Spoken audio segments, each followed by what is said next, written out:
Swing around here a little bit. That little red light should be on right there. It is. Okay, that's good. We're recording. Are we? Yep, we're recording. I'm going to use one of your kitchen tables, chairs. Let me sit right there. Now, if that light goes out, we've stopped recording, I'll have to put in another tape, so I brought the extra one here. I see. And let's see here. What I do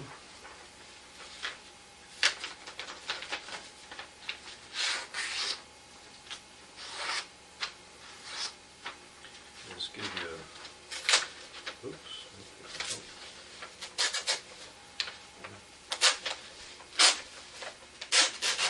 There.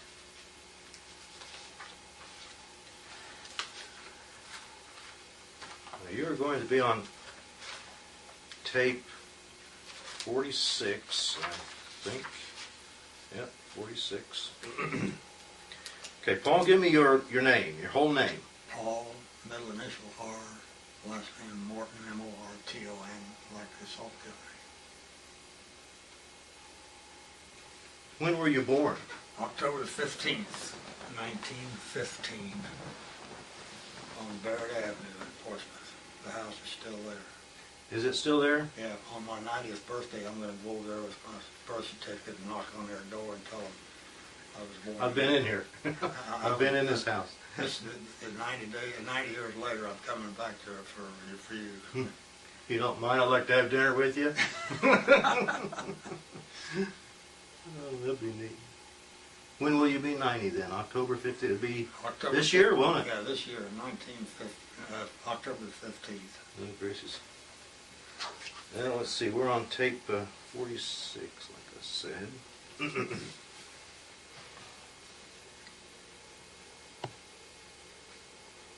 Does this tape have to be processed? No, we do it raw. In other words, you can look at it before you leave, huh? Oh, you can if you want. Yeah. Hmm. I have a feeling it's going to be a long tape, though. I don't know about that. Here, keep this with your stuff. That tells you that you were interviewed on this date. Mm-hmm. The tape is going to be on the shelf at the Portsmouth Public Library. You're on tape 46. So when your greats want to go down and check you out. Well, I don't have any purse sturpies. You don't have any purse sturpies? No. No issue? All we had running around our house was a picket fence. Oh, okay. Okay, you told me your name, Paul R. Morton. Right. And your date of birth is October 15th. October 15th, 1915. Right. This says we were interviewed on this date. Yeah, all right. Yeah. And you were born in Portsmouth, Yeah. Ohio, and you grew on Barrett Avenue. Yeah, Barrett What's the address there? 1722. 1722, and the house is still there. Still there, yeah. Okay. And you're going to go have dinner with the people on your 90th birthday. Who lives there, do you know? I don't know. I have no idea. Have you been by lately? I went by, I just drove by the other day when I was on my way over to Is it in good shape? Yeah, pretty good shape. Okay. It's stayed that way all these years. Okay, good. Now your present address is, what is this address? This is 650 Colony Drive. 650 Colony Drive Yeah. in Wheelersburg, Ohio. Right. And sometimes called Candlewood Apartment That's Complex. right. Mm-hmm. Okay. Now, you're retired, and how much education have you had? Well, I've got more education in the School of Hard Knocks than any place else. I graduated from Portsmouth High School in June of 1932 when I was 16 years old, and that fall I went to the University of Cincinnati, still 16. And this was in the midst of the Depression. Mm-hmm. And to be quite honest with you, I didn't have my heart in it because I knew how difficult it was for my parents to spend the money to keep me in college. So after the first year I came home and I said, no more. I said, What did you study while you were there? Well, I started out with mechanical engineering, expect to go up to aeronautical engineering. You had to have mechanical before you went to aeronautical.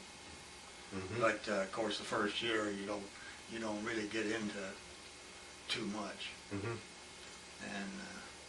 okay, but you came home. I came home, yeah, and of course I got a job. What did you do? The first job I got was at the Portsmouth Refractories Company. Okay. It's right across, the office is still there. It's right across from the old Garfield School. And there's a brick yard there that they sell building bricks. And that used to be a refractories operation there. They made fire brick. And they had several kilns there. Okay. Kill meaning K-I-L-N, pronounced kill. And I worked there as a laborer for $1.92 a day for a 10-hour day. It was 19.5 cents an hour.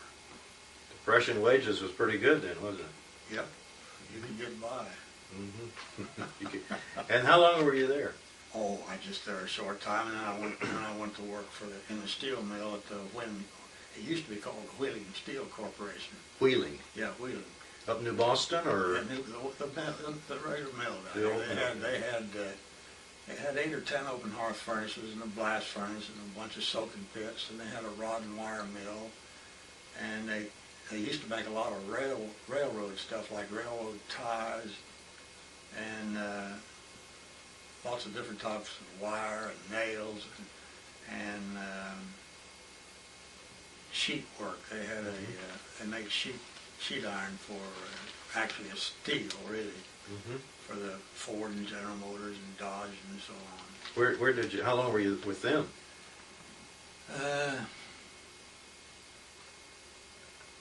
Until the flood, 1937 flood, and it was such a mess here that I did something that was almost an unforgivable sin. I quit my job.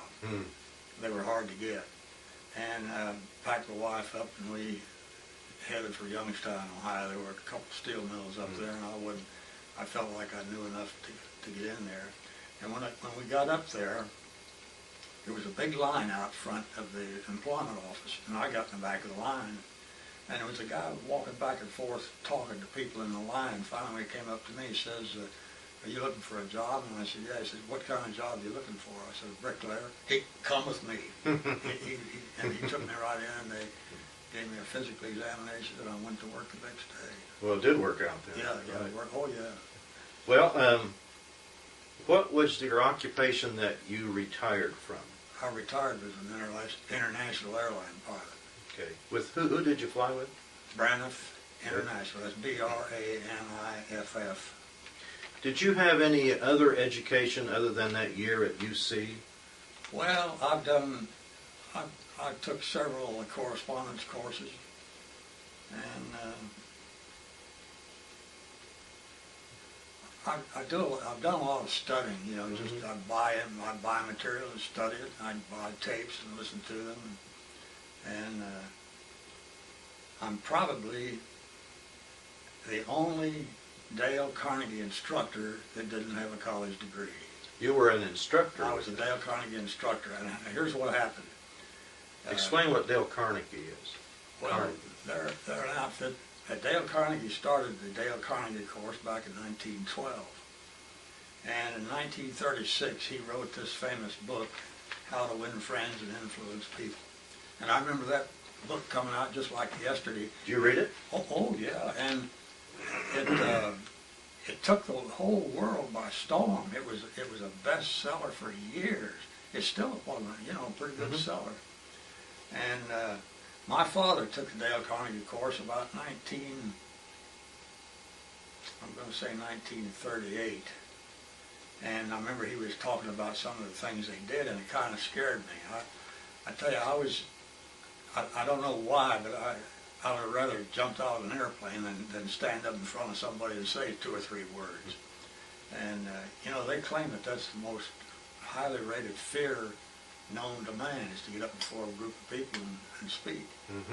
And anyhow, there was a big ad in the Fort Lauderdale News This was about 1967 or 8. I retired in 1965 at age 50. And this ad talked about the Dale Carnegie course, and I said to my wife, I said, you know, my dad took that course, and they do some things in that course. I don't know whether I could do it or not. And she said, well, why don't you just go down and see? They were having a preliminary get-together. I went down there, and I told the guy, I said, you know, I'd like to take the course, but I don't want to sign up now. He said, well, don't do that. He said, we hear people say that and they never sign up. I said, well, the reason I can't sign up now is I already have a commitment. We were going to Canada. We had a summer home up in Canada, and you know, it takes a lot of packing and getting ready to go and all the rest of it, and many plans. And I said, I'll contact you when I get back. And when I got back, I called him. He said, I thought I'd never hear from you again. I said, no, I told you I'd call you. And I took the course, and after the first session that was there, it really troubled me. So I went through the entire course to see what all they did. I wanted to make sure that there was nothing in there that I couldn't hack. And so I told my wife, I said, I don't see anything in there that I can't do. And so anyhow, we went to the first session, and there was a preacher there, a Sunday school superintendent, deputy sheriff, you know, pretty big time people, including some educators, and I thought, I don't have a chance in a group like this. And anyhow, I stuck it out, and I'll never forget the third session. We were supposed to talk for 90 seconds on any subject that we wanted to talk about. And I thought, well, I'll talk about the weather, because that's, you know, I had to know something about weather to be a good pilot. And believe it or not, I got in the middle of my talk and my mind went blank. But the instructor was so smart, he saw what was happening to me, and he said, stop, Paul. I had already stopped. He said, stop, Paul. It looked like he stopped me, and the rest of the class thought it was he that stopped me. He said, now listen, I want to ask you something. Do you ever recall a thunderstorm that you were in? I said, oh yeah, several of them. He said, well, is there one that's outstanding that you were in as a pilot in the middle of a thunderstorm? And I said, yep. He says, tell us about it. Well, of course, I didn't have anything to forget. I was just reliving something. And that's the secret of the course. Anytime you speak before a group, you have to have earned the right to speak there. Well, anyhow. You became an instructor. And I became an instructor. It took a while, but the application was the most difficult application I ever filled out in my life. And during World War II, I had to go through a bunch of red tape to be placed on this top secret stuff. And I thought that was the toughest personal exam I'd ever had until I applied for training as an instructor with the Dale Carnegie classes. Do they still teach that today? Oh yeah, yeah. Oh yeah, it's a fabulous course. And so I got the thing all filled out, and you had to attach a check for $300 for the training, and it was a 3-day training from morning till night on a weekend. Well,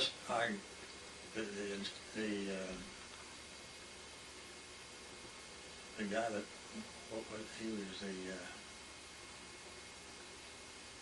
he was the regional representative for Dale Carnegie there in Fort Lauderdale, and he came over to my house and he got the package of all the stuff that I'd filled out, and he took it home, and he was so thrilled. He thought, boy, at first when he asked me to be an instructor, I said, you want me to be an instructor? He said, yeah, you'd be a good instructor. I said, well, okay, if you think so. So did you get paid for that? Oh yeah. Did you?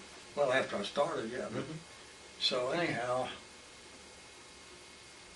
about 2 hours later, after he left the house, the phone rang, and he says, this is the most difficult phone call I've ever made in my life. I said, what are you talking about? He says, you don't have a college degree. I said, so? He said, well, they require a college degree before you can even talk to them about an instructor training. So he said, I'm going to have to bring your stuff back to you. I said, well, wait a minute. Why don't we have some fun? He said, what do you mean? I said, why don't you tell them that you want them to accept me because, you know, you evidently thought I had what it takes. So why don't you just tell them what you think of me and see what happens. And I said, if they turn you down, so be it. So I said, well, okay. And so he tried it, and they approved me. And there were 13 instructor trainees in this class.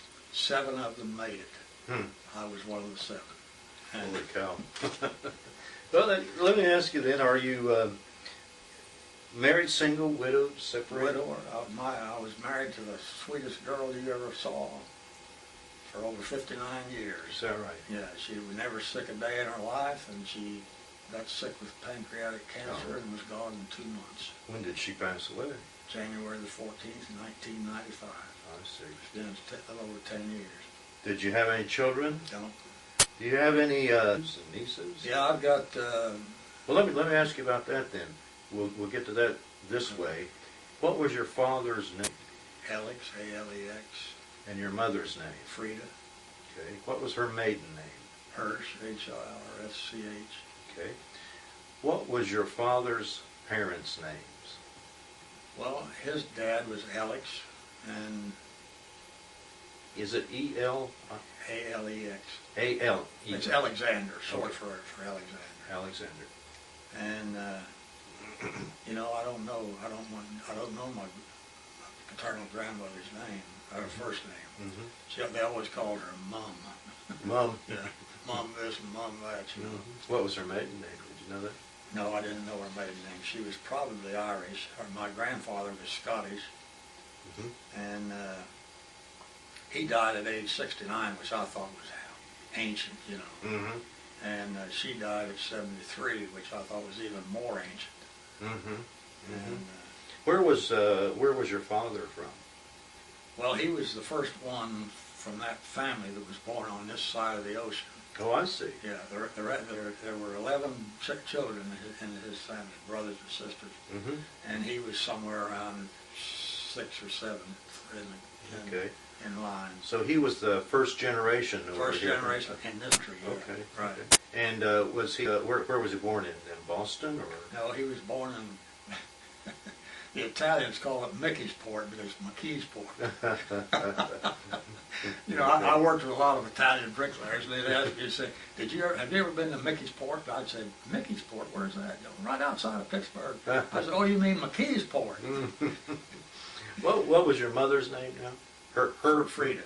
Frida Hirsch. Yeah, Hirsch. H-I-R-S-C-H. Right. Right. Now, what were her parents' names? Do you know?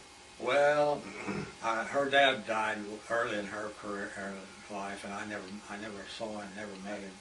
Her mother was the sweetest grandma you ever had, and I really don't know what her name was. Mother always called her Grossie.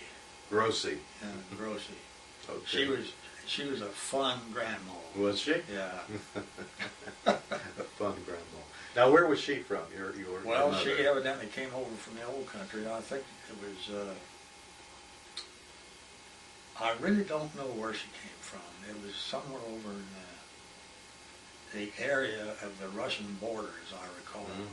And she lived to be about 86, which to me was unheard of. Is that your mother or grandmother? My grandmother. Grandmother. Yeah. Grossie. My mother lived to be 103 and a half. Oh, is that right? Yeah. My dad died at 58. Oh, I'll be done. He had a bad heart. As a matter of fact, all of the Mortons on his team all died around age 60.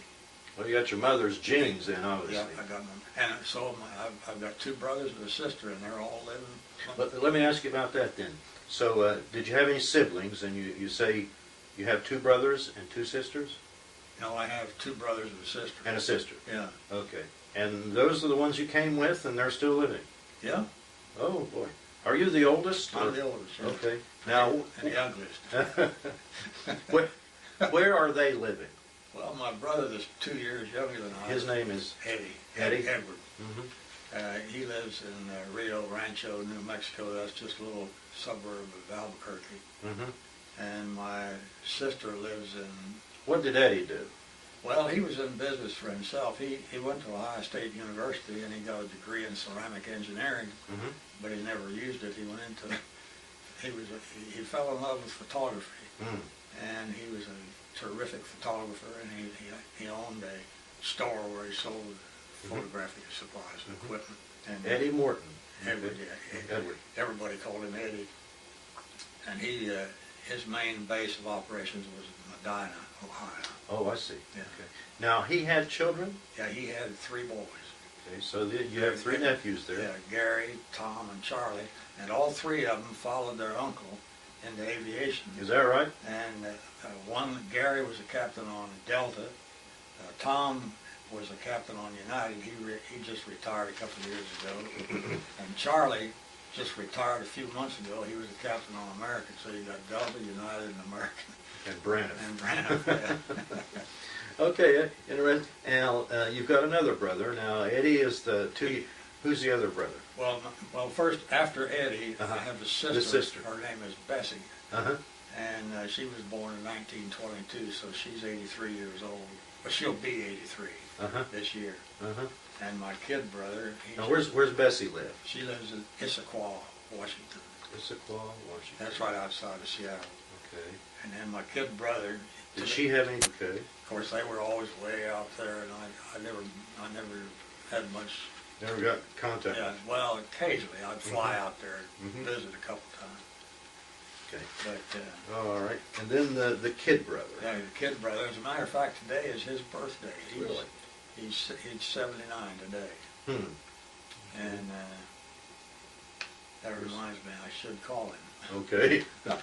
I'll remind you too. Yeah. Now, where does he live? He lives in Issaquah also. Oh, he's also out Yeah, there. he retired. He was with the some secret part of the government. I'm going to say it was a part of the CIA, and we never knew what he did. And he still hadn't told you. And he still hadn't told me. Yeah. But He did tell me, "Don't worry, we're in good shape." He just that'd be fascinating. yeah. Did your sister ever work, or was she a housekeeper? Well, when you raise 5 or 6 kids, you do a lot of work. You do a lot of work. I should have said that. What you call a working mother. Okay. So you have a lot of nephews and nieces. Yeah. Well, they'll get to see you then here, or their kids and their kids' kids' kids. Okay. And well, let me ask you this then. When did you get married? January the 1st, 1936. So you are in Youngstown here soon after that, right? Mm-hmm. Were you a bricklayer at the steel mill? Yeah, I learned the bricklaying trade at the Wheeling Steel Okay. Corporation. Actually, I'll tell you what, the reason I quit out here was I started out as an apprentice bricklayer, and they started you out at just a little bit over labor's wages, and every 6 months they'd give you a small increase. Well, after the flood, they needed a lot of bricklayers, and my dad was running the brick mason department there, and he hired a lot of outside bricklayers who didn't know anything about inside brick. I meant to ask you, what did your father do? He was the superintendent of the brick mason department at Wheeling Steel. Okay, so he hired a lot. Okay. He hired a lot of outside bricklayers to come in and help get the plant rebuilt again, and he had me working with these guys, and here I am. I'm about an 18-month apprentice, and all these guys are asking me what to do because they didn't know. You know, steel mill brickwork is different than building houses, and it's all fire brick stuff. And here I'm teaching these guys what to do, you know, and they're getting $1.25 an hour, and I'm getting like 56 cents an hour, something like that. And so I went in and told my dad, I said, I want some kind of a raise. I said, these guys are making $1.50 an hour, $1.25 an hour, whatever it was. And I said, I'm out there showing them what to do. I think I'm entitled to more money. He says, no. I said, okay, goodbye. And I left. And I tell you, I was stepping out on a limb there. I'll bet you were. This was in the midst of the Depression. I'll bet you were. But anyhow, Were you welcome back into the house anyway? Oh well, no, he wasn't. You know, he was upset, but not a whole lot he could do about it. Mm-hmm. I mean, I'm a married man. Exactly. 21, 22. You're darn right. So we go to Youngstown. How long were you in Youngstown? Well, I went to Youngstown, and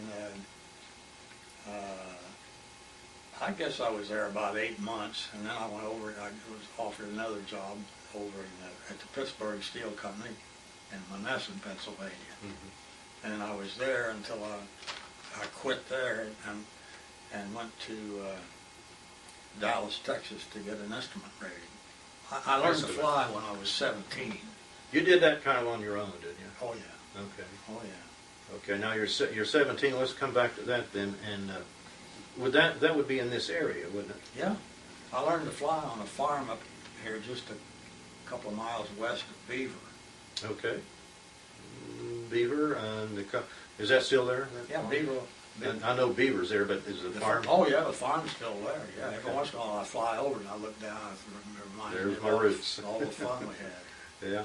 And what kind of plane was that you had? Well, it was a three-place biplane. Three-place meaning it held 3 people. The pilot sat in the rear cockpit, and the front cockpit held 2 people. It was a biplane. Were those 2 people passengers? Yeah, Or they were? No, they were passengers.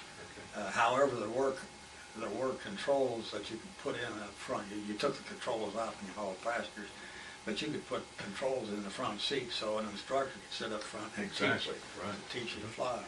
And that was a biplane. Yeah, it was a biplane. Two wings. And it had a World War I engine in it, water-cooled engine.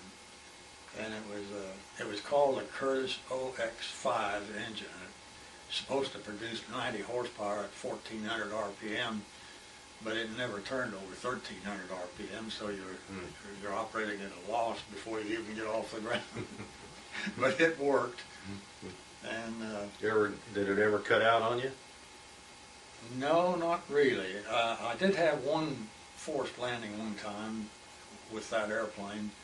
I was flying down to Cincinnati, and the water pump sprung a slight leak, and I got some water in the carburetor, and the engine started sputtering, so I thought I'd better find a place to land before it gets completely out of control. And I landed in a field, hitchhiked into town, and went out to the airport and got a hold of a mechanic, and wheeled it back out. And we cleaned the carburetor out and fired it up and everything. And he had to adjust the packing on the water pump to stop the leak. And shoot, no problem. When you learned to fly then, you just learned to fly. Did they give you a license? Did they have any kind of business going on at that time? I had to in order to haul passengers legally, you had to have a license. But how are you going to get any experience if you don't fly? In other words, you can't come to work for us unless you got experience. How do you get the experience? So obviously I was illegal at that time, but it didn't amount to a hill of beans because everybody else was doing the same thing. They must not have been inspecting it. No, as a matter of fact, all aviation back in those days came under the Department of Commerce, the aeronautics branch. Now the FAA would swallow that up and wouldn't even know it had it. But well, back then, now see, if you learned to fly at 17, you'd be about 32. No, wait a minute. What am I trying to say? 1932. In that area is when you're learning how to fly. 1932. Actually, I soloed in the summer of 1933. Okay. So they had that requirement that you had to solo to. Well, solo means take it up by yourself, and if you can't do that, then you can't hack it. Okay, right. Now, and so when you went to Youngstown, then you're a pilot. Yeah. You're a pilot. Yeah. As a matter of fact, when I got married, I was 20 years old. My wife was 21. She was a year older than I. And where was she from? Here. Okay. Yeah. Her name was Jean Marshall. Marshall. Yeah. she sat in front of me in high school. You know, they'd sit you alphabetically, so Marshall, Morton, and I really never paid any attention to her until the last year in high school. And all of a sudden, you know, you have all these activities at high school, and they were going to have a boat excursion where they charter a boat out of Pittsburgh. It's called the Homer Smith. And Homer Smith came down from Pittsburgh, and we had this boat excursion. And I asked her if she'd go with me, and she said yes. And I never had so much fun in my life with somebody. I mean, she was really something else. And so then I asked her if she'd go with me to the junior, senior dance, and she said yes. And then I asked her if she would go with me to the senior prom. I didn't know how to dance. I mean, you know, it was a mess, really. But I learned how. I learned enough to get past. You got a C. Yeah. So anyhow, I just started falling in love with that girl. I mean, I really began to care for her. And we went together for 4 years, and we had set a date for June of 1936, and For marriage? to get married, and I said to her, why don't we get married on January the 1st? That way we'll never forget the wedding anniversary, and you know, we'll start off. You know, let's do that. She said, okay, let's get married. And it was a cold winter day, I want to tell you. Where did you get married? In the study at the Second Presbyterian Church down there on Waller Street. And were your folks there, or was it just the two families? Just the two? Back in those days,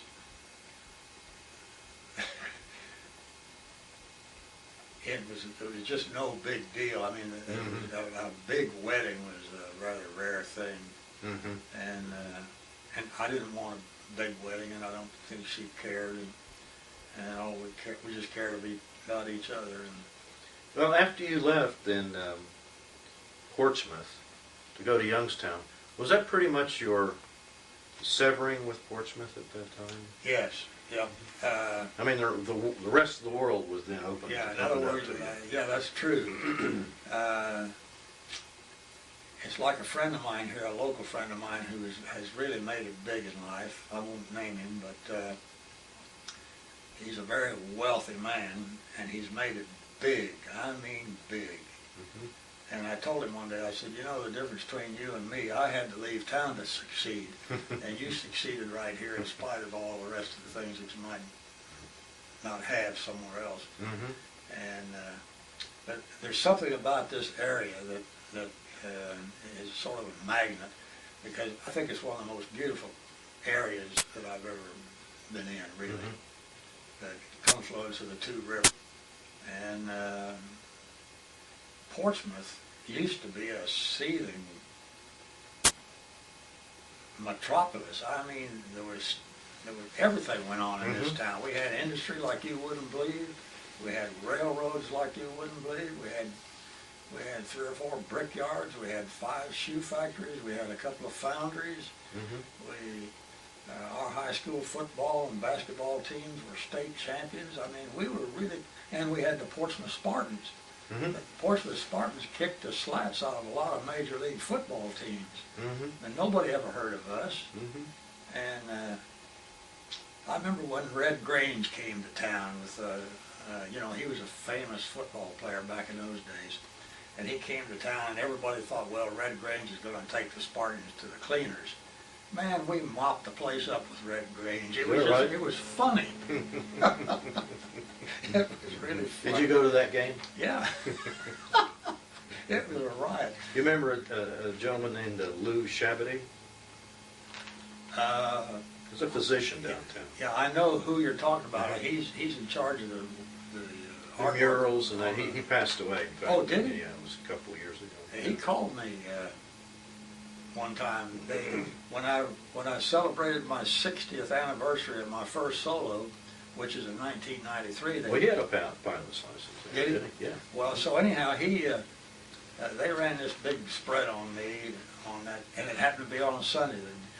August the 29th was an anniversary date of my first solo, 60th anniversary, and it was on a Sunday, so they had the Sunday paper had a whole full page, and then further on into the back of the section, and he called me up, and he asked me if I remembered this one. Yeah, I remember. Yeah, remember this one? Yeah, and we must have talked for maybe 45 minutes. You want to know all about what I remember and so on. He was a big football team. The Spartans, he's very. Well, I tell you, it was a sad day in Portsmouth when the Spartans went to Detroit. Yeah. Well, it must be. I don't know. How do you feel when you drive through Portsmouth now? Well, it's sad. It really is. It's sad. I can remember when, even in the midst of the Depression, when my wife worked at Kresge's 25-cent store. You know, it used to be 5 and 10, and they had a Kresge's 5 and 10, and then they opened up a store next to it and called it Kresge's 25-cent store. That was top of the line. Yeah, that was top dog, you know. She worked in there, and I remember to the penny. She made $11.52 a week, and there was no withholding, no Social Security, no nothing. And I would get down on Saturday night, and they'd pay off the employees, and she'd come out, she'd have a little brown envelope about that wide and about that high, had a $10, $2, a 50-cent piece, and 2 pennies. And I was working out at the mill making about $80 a month. You guys are living high, weren't you? Living high on the hog. Well, where would you go? You'd say that Saturday or Friday that she'd get paid? Yeah, she got paid on Saturday night. Okay, then you guys went out or what? What'd you do? Well, we went home. We had a lot of bills to pay. You know, that was the one thing that really shocked me into reality. Having a bill to pay? It was. I would get my paycheck, and it really didn't belong to me. I paid all my bills, and I was broke. And I made up my mind, I'm going to put an end to this. And one day I did. I put an end to it. In other words, if I wanted something, I'd buy it. But I didn't have to worry about it. Well, then you were in Youngstown. We'll get back to that. Youngstown, and then you went to Pittsburgh? Yeah. Or not Pittsburgh, but Pittsburgh Steel Company in Menneson, Pennsylvania, which is about 30 miles south of Pittsburgh. And then Dallas, Texas. Yeah, then Dallas. What happened down there? When did you go to Dallas, Texas? Well, of course, being a pilot and being crazy about aviation and airplanes and flying, I subscribed to a magazine back in those days, which was the premier magazine in aviation. It was called Aero Digest. And it came out once a month, and I would see these ads in there from the Dallas Aviation School offering these various types of training. And I realized that if I was ever going to make anything out of being a pilot, I'd have to get an instrument rating, meaning being able to fly in bad weather, and or in spite of bad weather. So I called them up, which in those days that was a big deal, calling long distance. You know, that was pretty threatening. Can I afford this? So anyhow, I called them up and they said, "Oh yeah, come on down, we'll take care of you. We'll get you a job on the airlines." And I said, "You what?" I said, "Yeah, we'll get you a job on the airlines." Well, of course, they couldn't really promise that, but that's what happened. So I quit my job at the Pittsburgh Steel Company, and my wife and I had a little apartment, and we had our own furniture. And I kissed her goodbye. I put her on a streetcar in Charleroi, Pennsylvania, that went into Pittsburgh. And that was the year that Gone with the Wind came out. So I sent her into Pittsburgh to go see Gone with the Wind at the Stanley Theater in Pittsburgh. And I hopped in my Ford. I had a 1937 Ford Coupe. Now this was January of 1940, and it was cold. Did you have a heater in there? Honey, they didn't put heaters in cars back in those days. And I took a blanket with me, and I froze to death the first couple of days. Anyhow, I finally got into Dallas, and I couldn't believe it. I mean, I never saw such flat country in my life. You could look further and see nothing than I'd ever seen. It was a riot. And but I fell in love with the people of Texas. there's something about Texans that it's just an indescribable quality that they have, most of them. And I fell in love with the weather, and I signed up at the Dallas Aviation School, and Gene and I had saved up $1,500, and I took that out of the bank and headed south.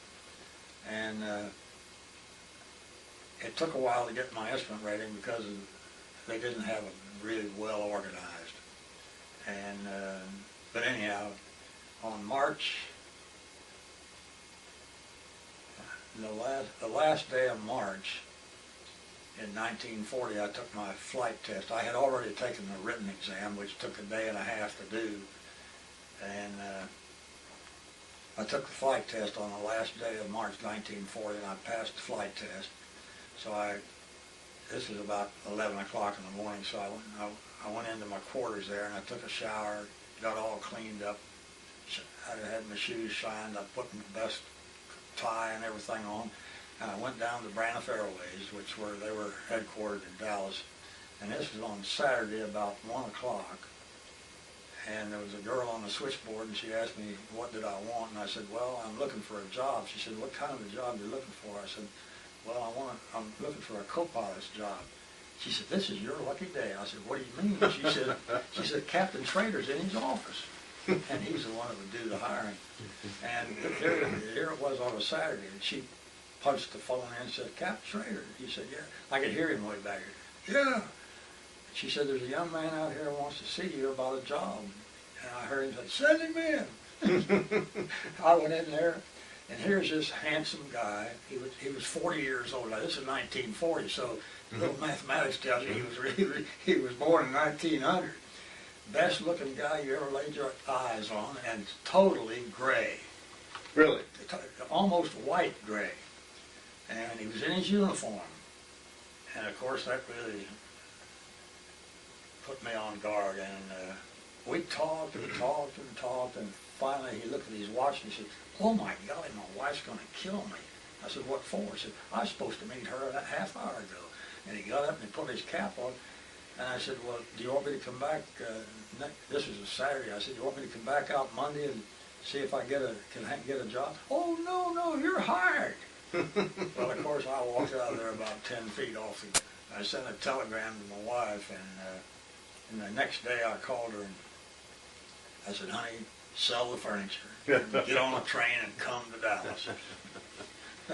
How much was your starting salary? My starting salary was $190 a month, and I had to buy my own uniform. And back in those days, we had to carry a gun.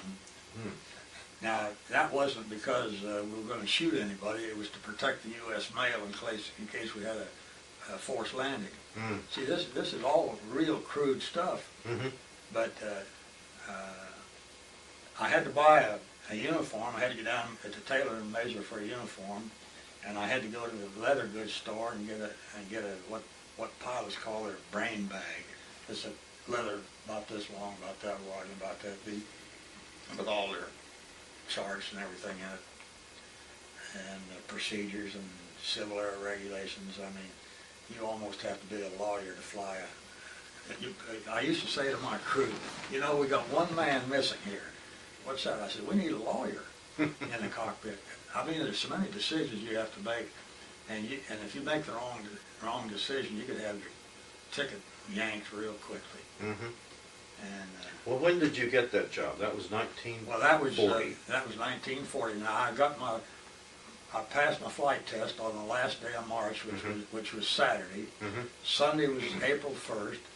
Monday was April 2nd, and I went to work April 2nd, 1940. Wow. But that school, I bet you were one of their prized alumni then, weren't they? Well, they did take a lot of pictures and one thing and another, and they ran full-page ads about what I had done. Graduates on Sunday, Saturday, goes to work Monday. Yeah, goes to see work what we can do for you. I mean, they were using my story to propagate the idea to come to Dallas, you know. How long did you you retired from Braniff? Yeah. So that was the career. Yeah, that was a career. A career. Well then, so are you flying out of Dallas then, or?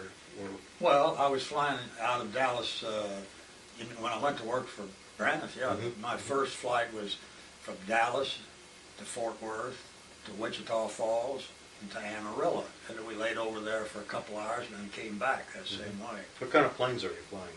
Well, I started out on a Douglas DC-2, and it held 14 passengers. It had 2 engines. They were both 800 horsepower each, and it had a pilot and a co-pilot and a flight attendant. And it was 14 seats, 7 on either side. So you're flying about for a year and a half, and then Pearl Harbor comes along. I remember I was in. What were you? Yeah, tell me exactly. When the day Pearl Harbor happened, I was out on a flight from Dallas to Houston to Galveston, laying over in Galveston for a while, then coming back to Houston and back to Dallas. And when I got back to Dallas, my wife met me at the door with a big, excited look on her face. She said, "Did you hear about Pearl Harbor?" And I said, "Yep." And it never dawned on me what was about to happen to my life. But anyhow, I remember Pearl Harbor like it was yesterday. What were you doing exactly? Well, I was on a trip. I was flying. Flew down to Houston, then over to Galveston, laid over. Did you hear about it in Galveston then, or did you hear about it in Houston then? Probably heard about it in Houston, because Houston is a pretty good-sized town and a lot of activity there, and everybody was talking about it. And of course, back then all we had was radio. We didn't have any TV. And that's probably hard for most people to think about. No TV. What did you do for entertainment? Yeah, might have to talk to somebody. So now you get, and that turned your world upside down there, didn't it? Yeah, well, and here's a good one for you. On Friday the 13th, at 3 o'clock in the morning, the telephone rang. And my wife and I are sound asleep. And pretty soon she said, "Honey, the phone's ringing." So I jumped out of bed, answered the phone, and said, "We got a telegram for you." And they read the telegram to me and said to proceed without delay to West Palm Beach, Florida, report to the commanding officer of this, that, or the next thing, and signed. I'll never forget the guy's name was Julio. That's Julio, Julio, adjutant, whatever. And so I hung up and I jumped back in bed, and all of a sudden it dawned on me, hey, you're about to go to war, and you don't even know what you... I jumped back up and I called Western Union. Who called you? Was it Western? No, Western Union called you. Yeah, Western Union called me. In other words, had a telegram for you. Uncle Sam sent me a telegram to come to active duty. So I called him back. I told him who I was, and I said, "You just read a telegram to me." I said, "Would you reread the telegram?" And he reread it. And I said, "Well, this is it. This is it for sure. I'm going to war."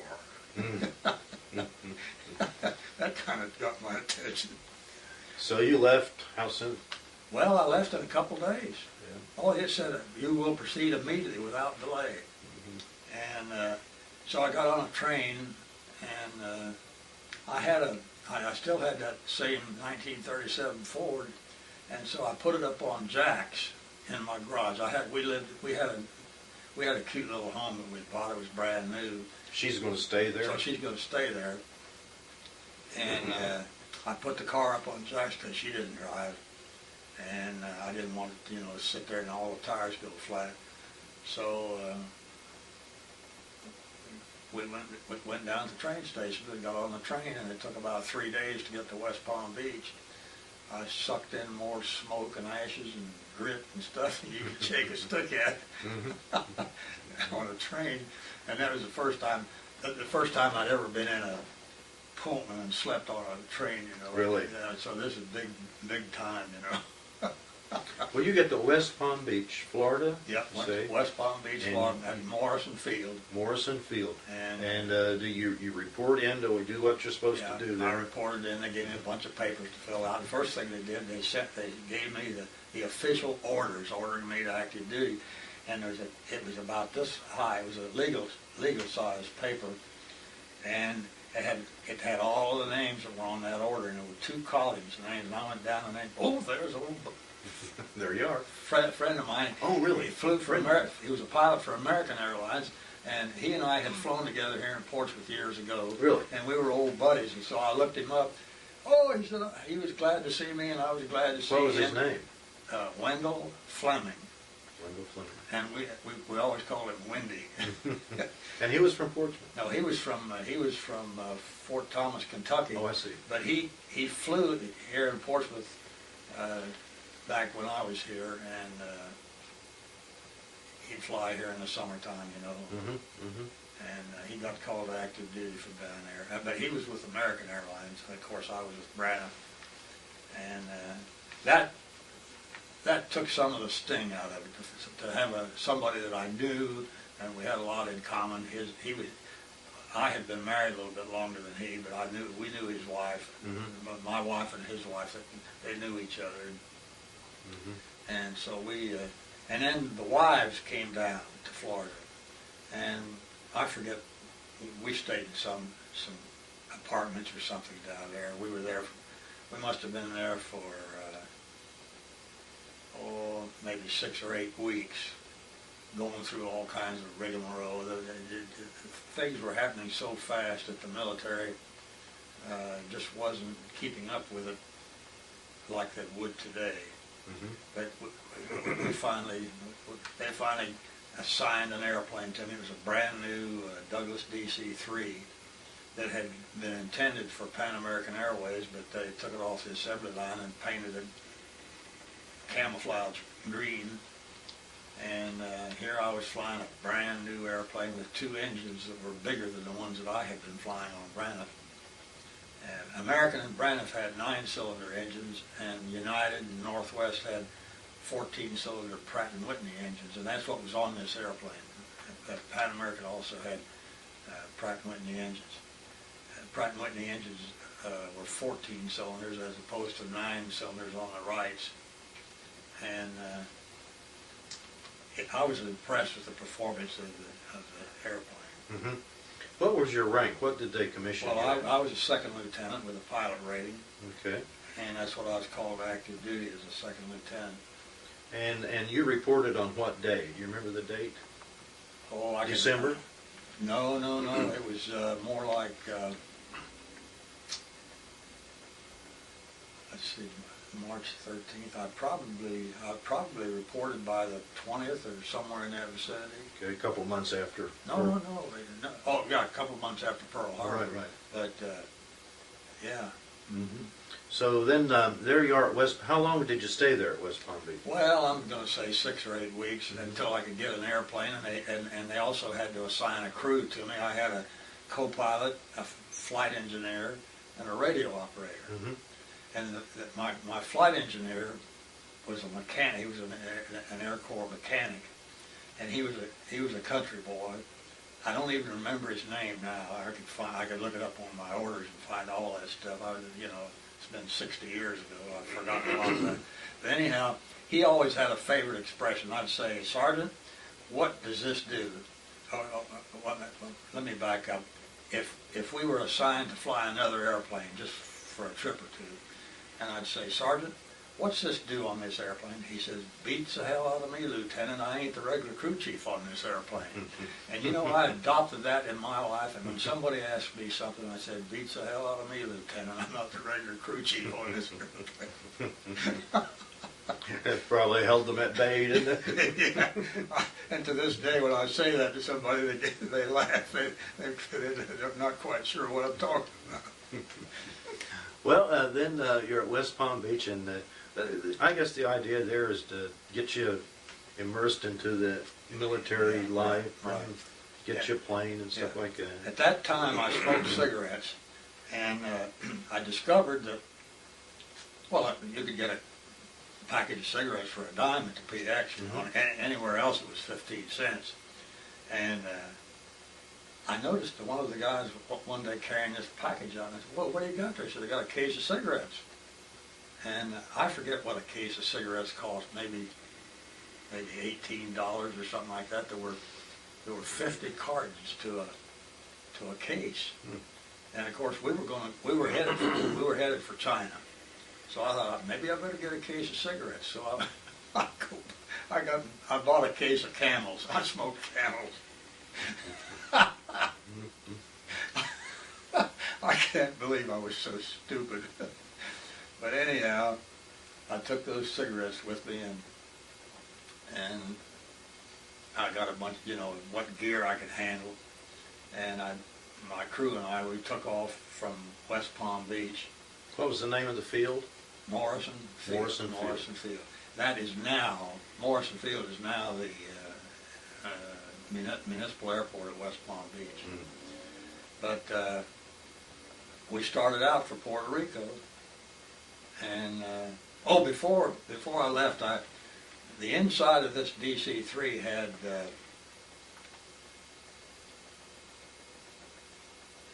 as I recall, it had 8 50-gallon gasoline tanks in the fuselage for the passenger ship. They were all hooked up in a plumbing arrangement.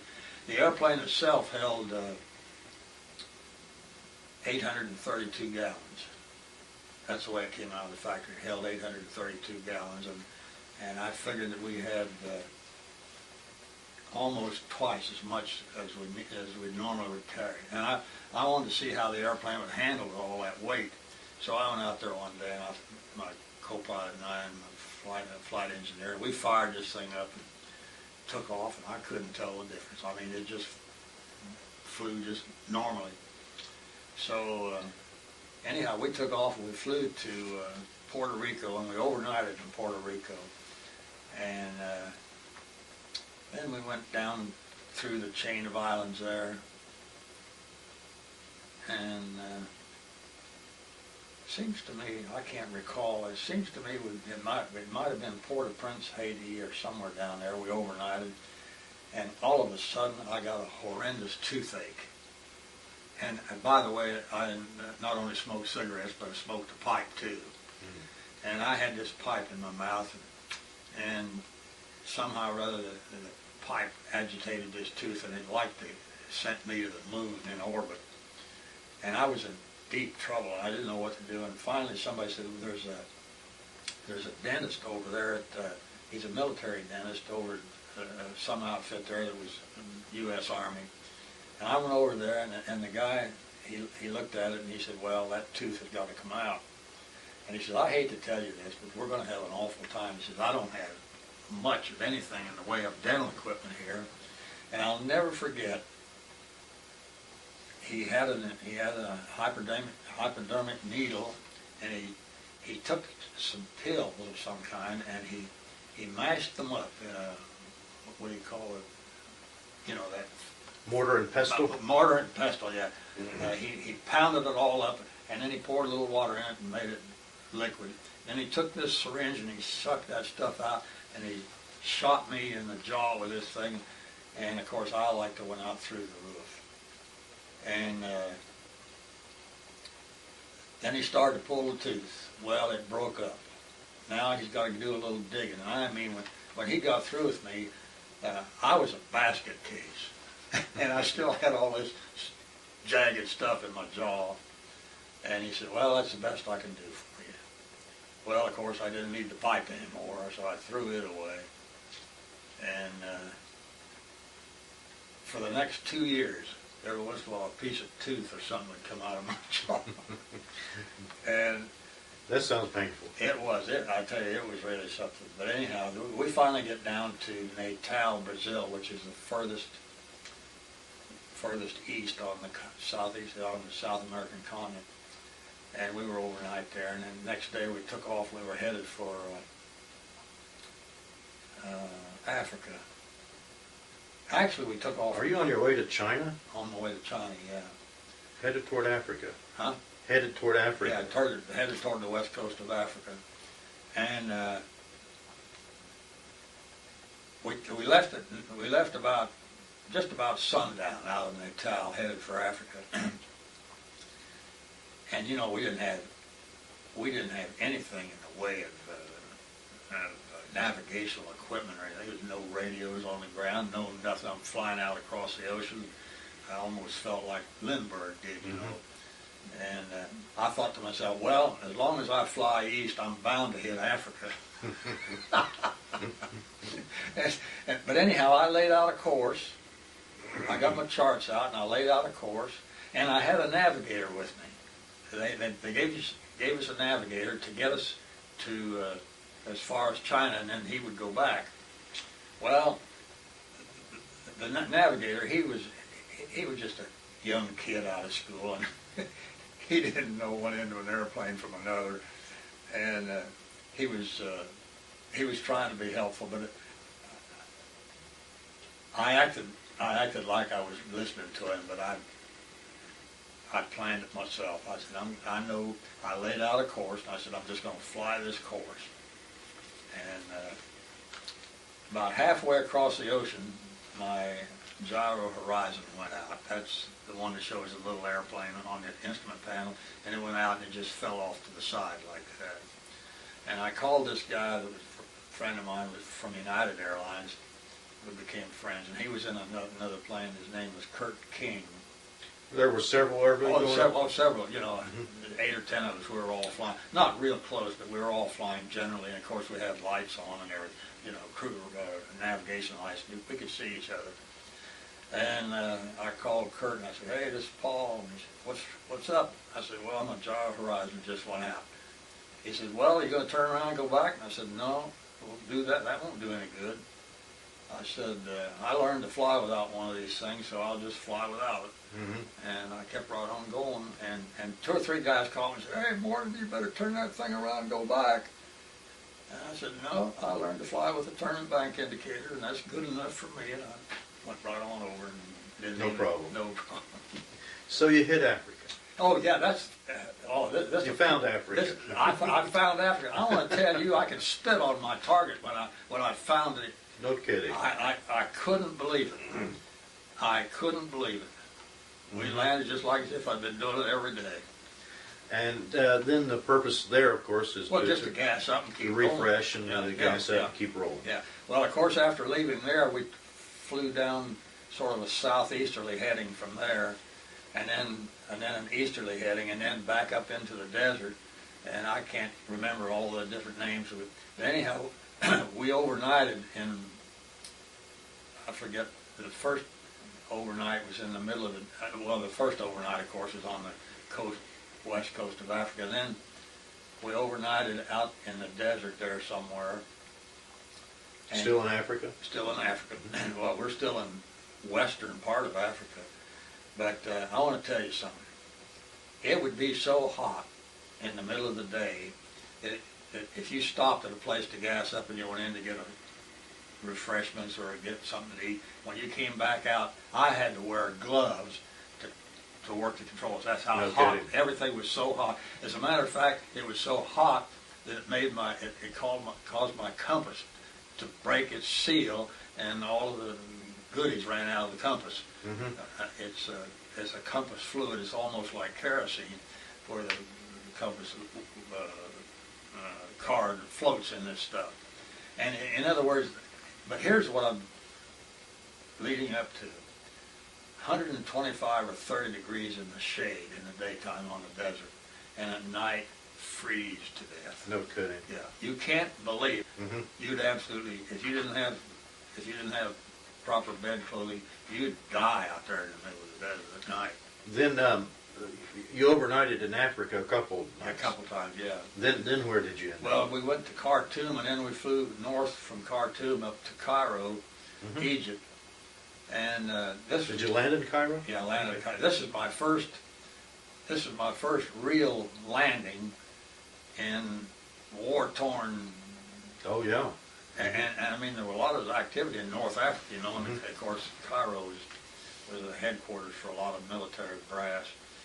Anyhow, I'm contacting the Cairo Tower, and they told me, well, I'd land runway 36, and we said, we have you in sight. And I said, yeah, I don't have you in sight. And he said, you don't have us. The reason I didn't have them in sight, they had everything camouflaged. You couldn't. I'm almost on top of the airport, and I still didn't see it. So finally, he says, I tell you what you do. Make a 180-degree turn and go back south.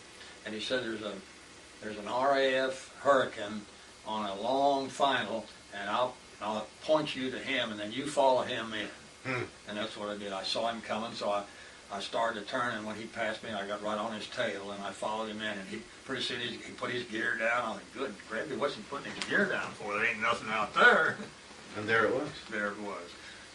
They did a good job, didn't they? Well, I mean, they camouflaged like something you wouldn't believe, and I couldn't believe it. Mm-hmm. And How long were you in Cairo? Oh, just overnight. Okay. Oh, just overnight, and I went from there. Then we went. Didn't have time to see any pyramids or anything. No. Did you see them flying in? I don't. Seems like we did. Yeah, we did. Yeah, as a matter of fact, what my co-pilot wanted to stay over and see, and I told him, no, I don't want to do that. Let's keep going. And so we went through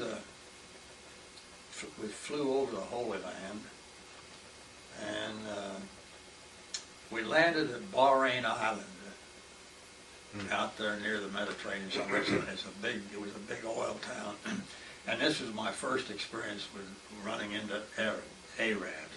We call them Arabs.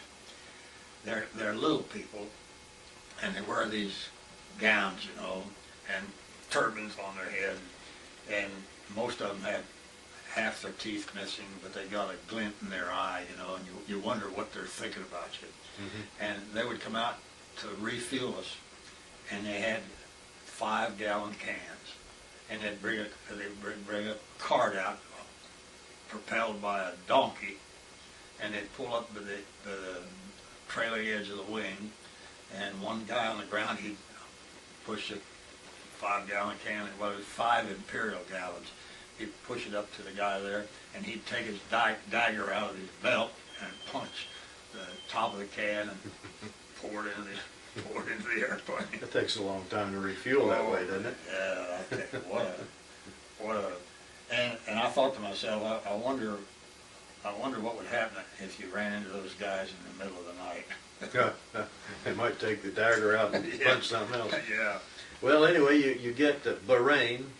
Well, then finally we get into. I don't remember much after that. The next major point was in Karachi, and well, that was the first real civilization that we saw since we left home. I mean, Karachi was a booming metropolis, and they had several military airports there, and I don't remember how long we stayed there, maybe a day or two, and then we went to New Delhi, India, and that was, we were supposed to report in there. That was the headquarters of the 10th Air Force, and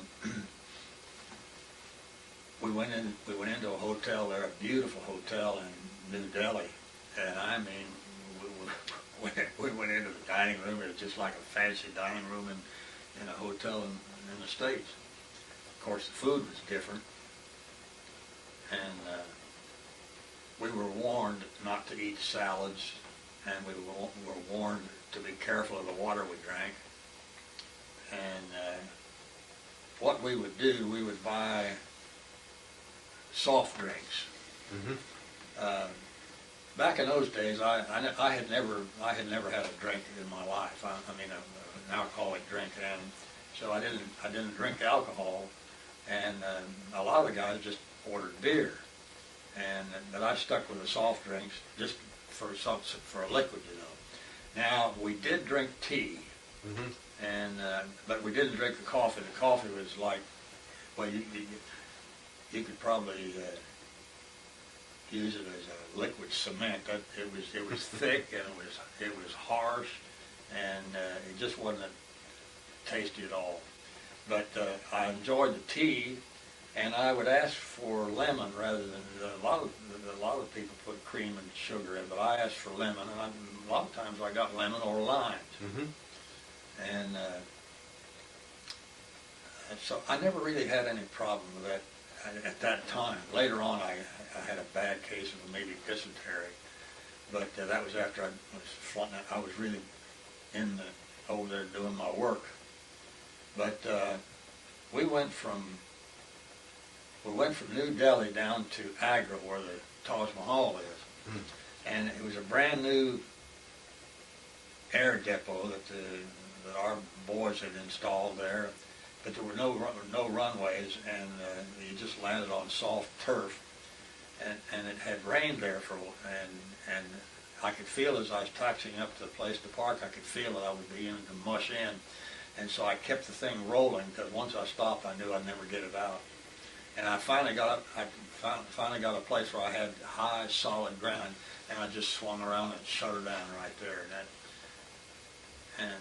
So we were there for a couple days, but you know, I never went to see the Taj Mahal. And later on, I was based there for several months. I never went to see the Taj Mahal. I was so disgusted with the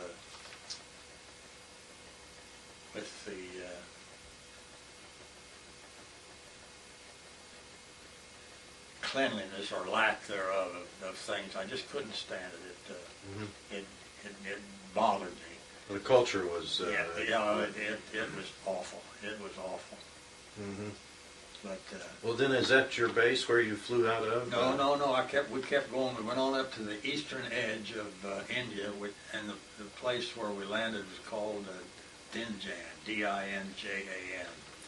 It was the eastern tip of India.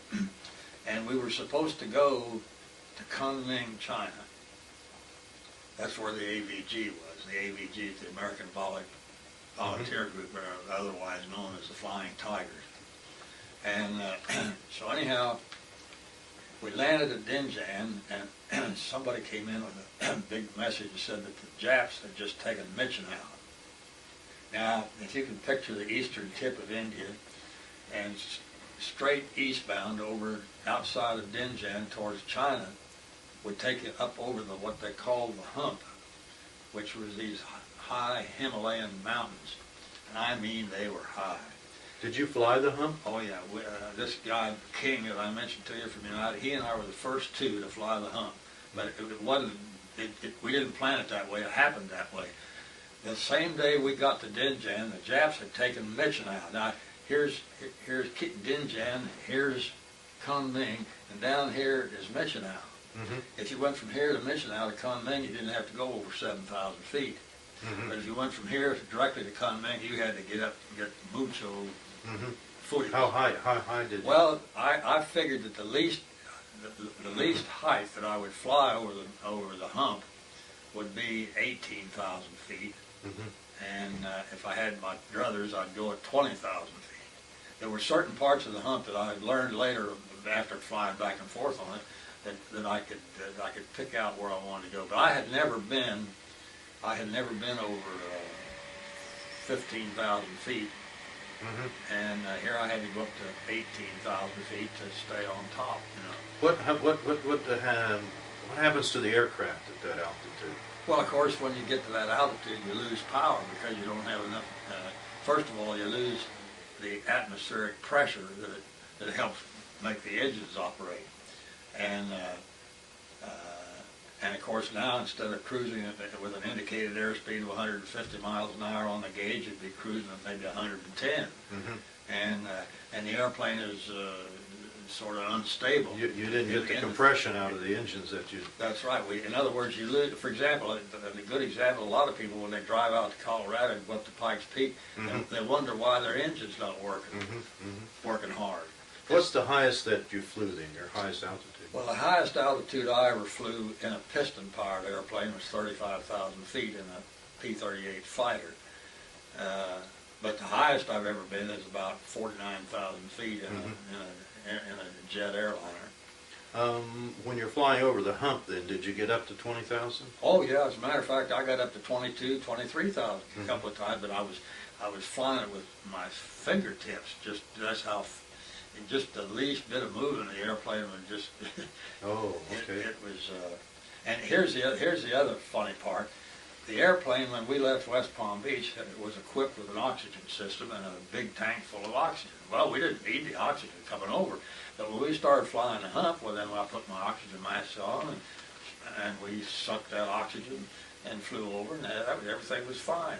Well, after about the third or fourth trip, we ran out of oxygen. Oh. So no more oxygen. Now what? Now, so we just flew without oxygen. Did it affect you any? Oh, yeah. I mean, to tell you, you're not the same person. at 18,000 feet, Mm-hmm.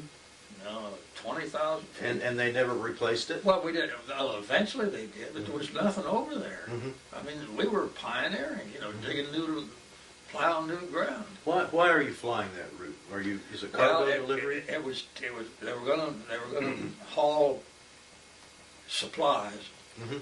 over the hump to the Chinese army, and also we hauled a lot of stuff over for the American Volunteer Group, the Flying Tigers, and. Did you meet any of those guys, the Flying Tigers? Oh yeah. As a matter of fact, we stayed with them while we were there. You meet Chanute? Oh, I met him. He's what was his name?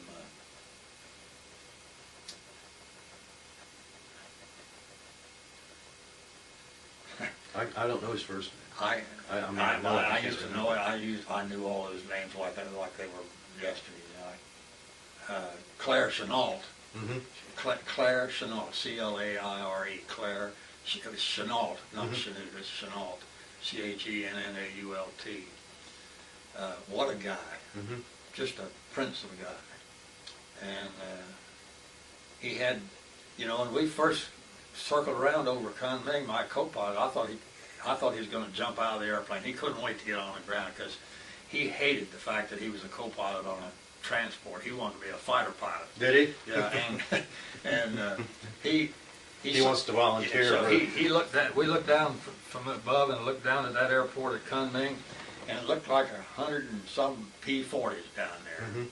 Well, when we got down there, we discovered there were about 15 P-40s, and all the rest of them were just junk models to make it look like decoys. And but anyhow, it was a very unique experience to go through all that. Mm-hmm. And how many times did you make the hump? well, I don't really know, but I learned a lot. I'll never forget one time I was westbound out of Kunming, and Kunming, by the way, was 6,500 feet above sea level. The airport was, had a long runway. It was not a hard surface. It was gravel. And when I say gravel, it wasn't real gravel. What it was little tiny pieces of rock. They had a mountain of big rocks out there, and they had thousands of Chinese coolies out there. They would break the big rocks up into medium-sized rocks. Another crew would break medium-sized down to quarter size, and then they had somebody kept beating on until we had almost like fine gravel. Mm-hmm. Thousands of Chinese coolies doing that with hammers. And I felt so sorry for them, but they just didn't know any better.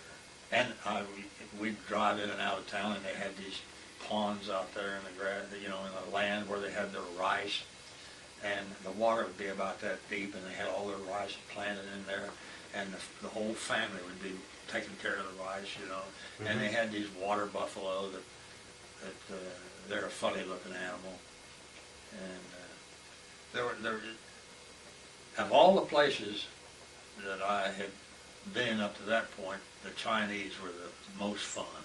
Is that right? Oh yeah, the Chinese and the cleanest. Yeah, they were clean. Mm-hmm. Yeah, and they had good food, and they had all kinds of imagination on food. I mean, it was a great joy to go into a Chinese restaurant, Mm-hmm. and of course we wouldn't eat salads, but no, the Chinese people, they treated us royally. How long were you there?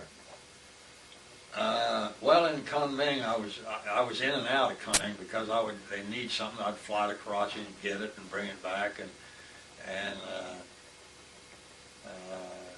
but I was in that theater almost 2 years. Did you see any enemy aircraft activity? Never saw any enemy aircraft. I was told a couple of times on our way over the hump that there were Japanese air activity in the vicinity, but I never saw any.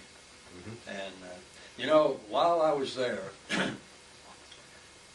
as a kid, I grew up thinking that the United States was invincible, and I grew up thinking that we could do no wrong. We're the United States, George Washington, Abraham Lincoln, you name it.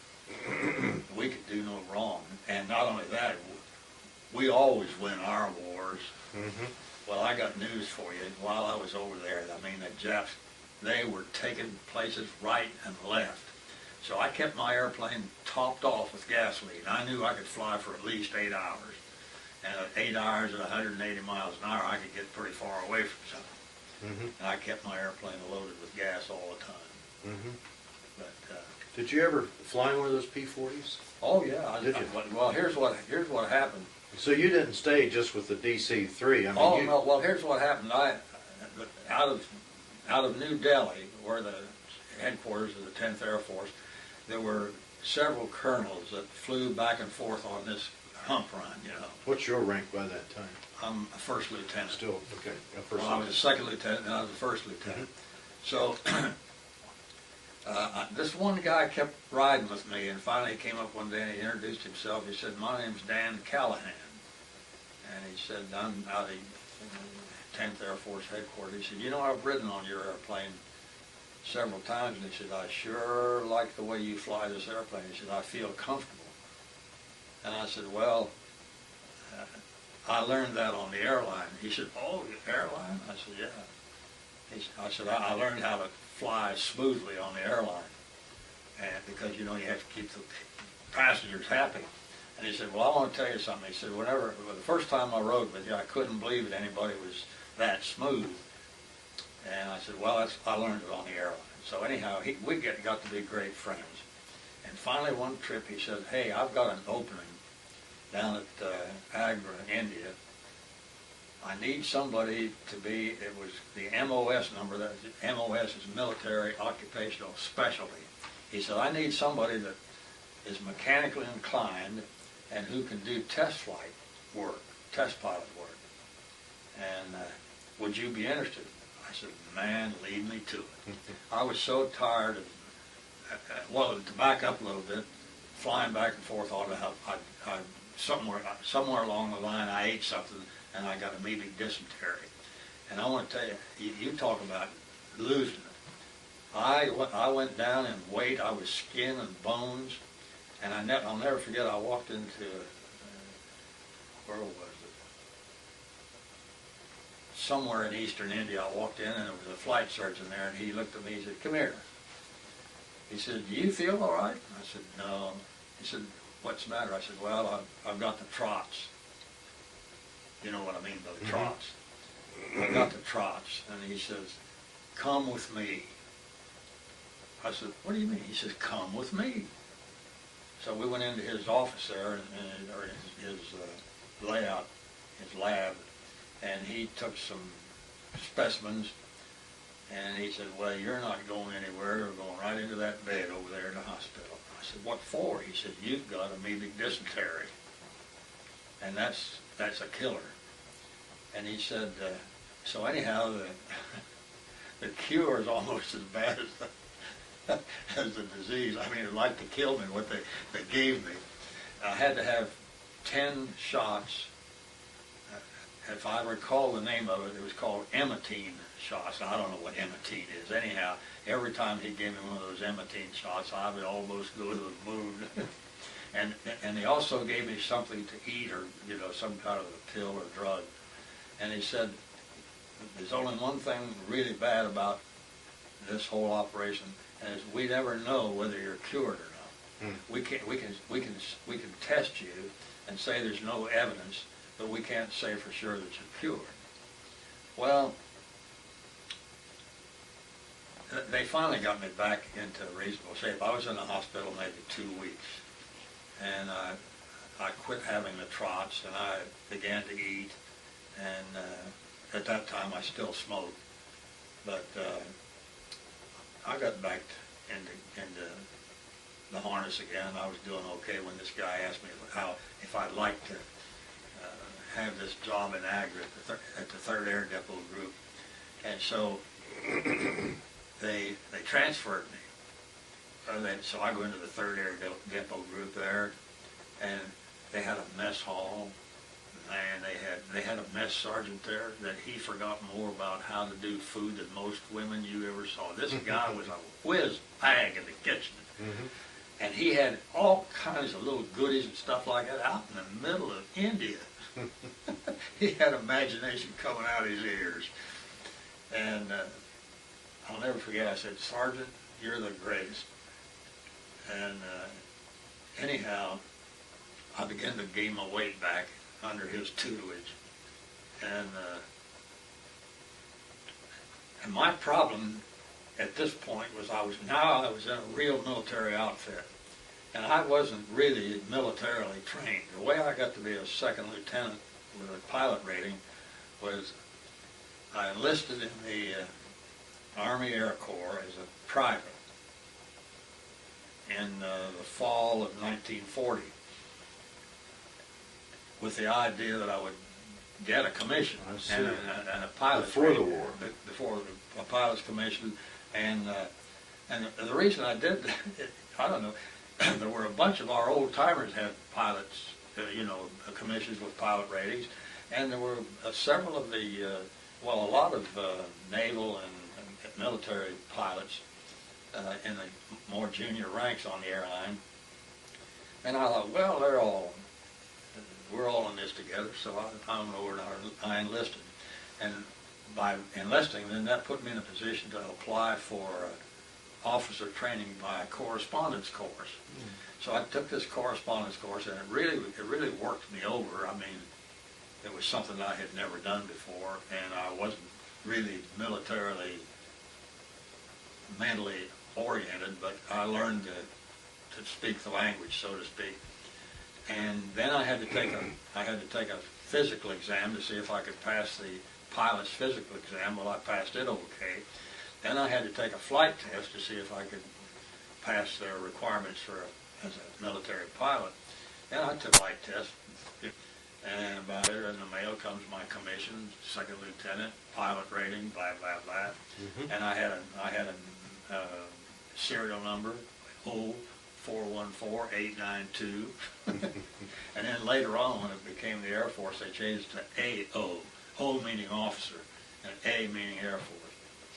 So I still got that same number. But anyhow, I got into there, and I realized that I was not a military, I was not really a true military officer. I had the rank, I had the stuff, I had everything, but I didn't really have the depth of knowledge that I should have had. At least I didn't think that. So what I did, I befriended every sergeant that I could get my hands on. I said, "Hey, sergeant," and I had a little office, and I'd like, "Come on over to my office." And I'd sit down, and I'd ask them, "Now, what do you do in a case like this?" "Oh, nothing to that," and boom, boom, boom, boom. And I got my military education from sergeants. Mm-hmm. And, several of them really liked me because they'd say, "Boy, I wish I could go up in one of those." I said, "You can ride with me." And I took more of those guys up in military airplanes, and they'd have done anything for me because I'd take them for rides. Mm-hmm. What'd you do down there then? Did you still supply? What I did was I was in charge of a line crew that would maintain the airplanes on the line, and when they would go in for engine overhaul, or if they had any overhaul work on the mainframe, we would inspect. I had a crew that would inspect all this stuff. Now that I did know because I'm mechanically oriented, and I've everything from roller skates to bicycles to motorcycles to Model T Fords, you name it, I've worked on. And even on some of these airplane engines, I've worked on them too. So I mean, I knew what I was talking about, and I had a feel for it, just a natural feel for it. And I could speak their language in that facet. And so when we get all ready, I would say to the guys, I'd have this crew working, and I had the head sergeant. I'd say, "Now, Sergeant, when we get all ready for the test flight, I'm going to let you guys go with me." I had a ulterior motive. They paid real close attention then, didn't they? Well, I mean, they're going to get the ride in the airplane. They want to make sure they put that bolt where we're supposed to Exactly. be. But anyhow, these guys taught me more than I would have ever learned in a military academy. I really got a military education from the sergeants and the corporals. Did you go any further than China? I mean, did... No, China was the furthest east that I got. Okay. And you were in that theater for about 2 years? Yeah, almost 2 years, yeah. Okay. Where did you go after that? Well, I was sent home. Well, first, after that, evidently they liked what I did in Agra, so they opened up a new air depot down in Bangalore, India, and they called it the 84th Air Depot, and they had already sent another airline pilot down there who was a commanding officer down there, and I happened to know that guy. He was a pilot for Chicago and Southern Airlines, and he and I were good friends, and he was a major at the time, and I was a captain. And they sent me down there. They asked him if they wanted to send me down there, and they asked him if he would, like to have me. He said, "Oh yeah, I'd like." He said, "I know Paul," and they sent him down. So I went down there, and they had a nice set of quarters and everything for me. And I was just really, things were beginning to go pretty good for me. And he made me the operations officer, and I was engine overhaul officer, and armament officer.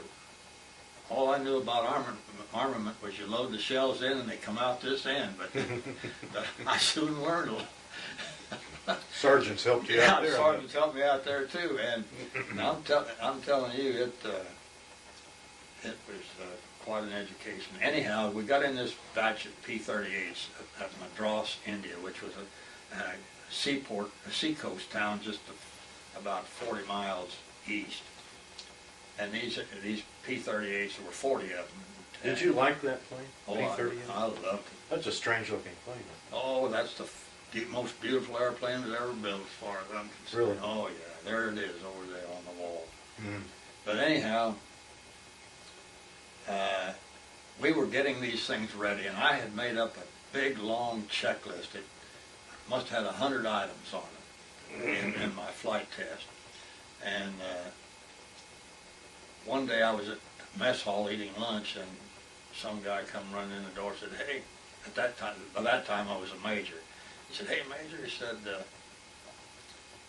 if you would come down to the field right now and test top this P-38, we could deliver 10 of it. We've got 9 of them waiting, and we could deliver 10 if we could get them out of here by 1:30. They'll be able to get home before dark." So I said, "Yeah, I'll do that." And I just dropped everything. I hopped in my Jeep and flew down to the flight line, and the airplane was ready, and I climbed on board and hooked up my parachute, and never dreaming that I was about to use it. And I went through my checklist and everything, took off to the east, and swung around on a westerly heading and kept climbing. And by the way, Bangalore is already 3,500 feet above sea level, so it's a little bit, you don't get as much power out of your engines because of the thinner air. But anyhow, I flew out to the west, and as I went westbound, and it's still cloudy, 2 RAF Hurricanes went past me, headed east. Well, I just dismissed that from my mind, and I kept on climbing. I got up to 6,500 feet, which would put me 3,000 feet above the surface. And I'm up there going through my checklist and checking everything, and boom, boom, boom, boom, boom. And finally, the P-38 had cooling radiators halfway back in each of the booms, and they had cowl flaps on them. If you open them up, that was to cool it. If you let it trail, it just sort of automatically took care of itself. Or you could, if it was cold weather, you could close the cowl flaps to keep the engine warm. And so, and those toggle switches that operated those cowl flaps on the cooling radiators were right down here. So I'm holding on to the wheel, and I'm looking back this way, and I'm watching that cowl flap open, close, trail, open, close, trail. And about that time, something hit me. I mean, I all of a sudden I'm into a right-hand snap roll, and I'm out of control. I can't move the controls, and I'm going through the air like this, and you know, a lot of people said, well, did you eject? I said, no, they didn't have ejection seats back in World War I. But there was a canopy over, and there was a little red handle up here, and I pulled the red handle, and the canopy flew off. And when the canopy flew off, it disturbed the airflow over the airplane. As it was in this snap roll, when the canopy flew off, it quit snap rolling and went into a left-hand spin. So I started to get out, and I couldn't move. I said, wait, okay, my seatbelt was still on. So I released my seatbelt, and I stood up, and now there were windows on either side of me that had a little crank. You could roll them down, but I didn't roll them down. I just climbed over the window there, and I slid out on the center section, and I tried to hunch up like a ball and slide off, hoping that I wouldn't hit the tail. Mm-hmm. Well, P.S. I hit the tail, and I hit my shoulder and my back. I didn't realize how badly my shoulder had been hit until I decided to open the chute. And the reason I was waiting to open the chute, there were a bunch of parts and stuff floating around up there with me, and I didn't want to open my chute and get all tangled up in the parts. And as soon as I felt like I was in the clear, I was going to go like this to pull the ripcord, and this shoulder was so paralyzed, this hand wouldn't work. So I used my left hand to pull the ripcord out. Mm-hmm. And of course, when the chute opened, I looked up and made sure it was full of air and perfectly round. Then I took stock of my legs, and everything looked like I was making progress all right. And I'm oscillating back and forth like this.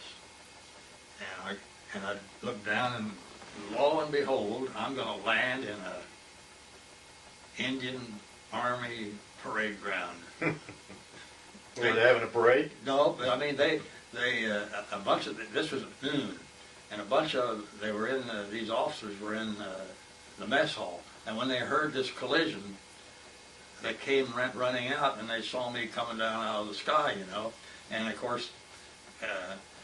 And like I say, I was oscillating back and forth like this, and I came like this, and then down almost on my back. Of course, by this time I was so stoved up and shook up and beat up that it really didn't make that much difference. And these guys that were in this army post there, they were Sikhs. You know what a Sikh is? You got a big turban, and they're big guys. They're not like little Indians. These are big, huge characters. And I'll never forget this. They were running back and forth. They're going to try to catch me, you know. Well, they missed me by a mile. But anyhow, they came over and they grabbed a hold of me. And one guy pulled his dagger out, and I said, "What are you going to do?" He said, "I'm going to cut your parachute." I said, No, don't do that. I said, "It comes unbuckled."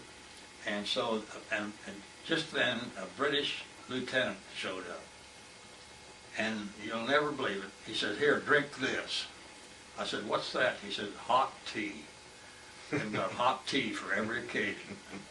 So anyhow, I drank it, and they picked me up and put me on a stretcher and put me in the back of a truck and hauled me off to the 38th British General Hospital. What happened to your airplane? Well, I didn't know until I got to the hospital. Was there a collision with another plane? Yeah. Oh.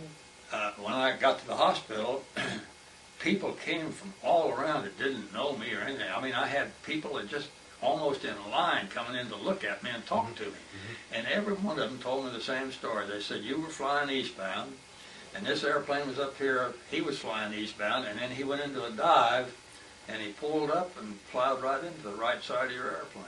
Mm. Now, that made me think. See, the P-38, that was the most unusual airplane probably in World War II. And this guy evidently wanted to get a look at it, or maybe he was trying to scare me by diving down and pulling up just ahead of me. Well, he didn't realize I was so much faster than he was, and he plowed into me, and they said that he just disengaged and went straight into the ground and killed him. Mm-hmm. But what kind of plane did he have? it was a British Hawker Hurricane. Mm-hmm. And every one of them told the same story. It was almost like as if they'd been programmed, Mm-hmm. and they didn't know anything about aviation. They all said I was on fire. I wasn't on fire. What happened was he plowed into me. He broke the coolant lines running from the engine back to those radiators, and that ethylene glycol, that's what they got for coolant. They don't use water. And of course, when it suddenly was released into the atmosphere, it looked like smoke instead of liquid. And of course, they thought I was on fire. How long were you in the hospital? Oh, I'd say maybe 10 days or 2 weeks, something like that. Mm-hmm. I didn't break a single bone. I just, I was so beat up. Both of my ankles got that big. My shoulder was all out of shape, and I hit my head on, I don't know how many different places I had, and I'll never forget. This British doctor said to his assistant there, he said, "We'll have to shave his head." And I said, "Oh, no, don't do that." And he said, "Well, okay, we won't."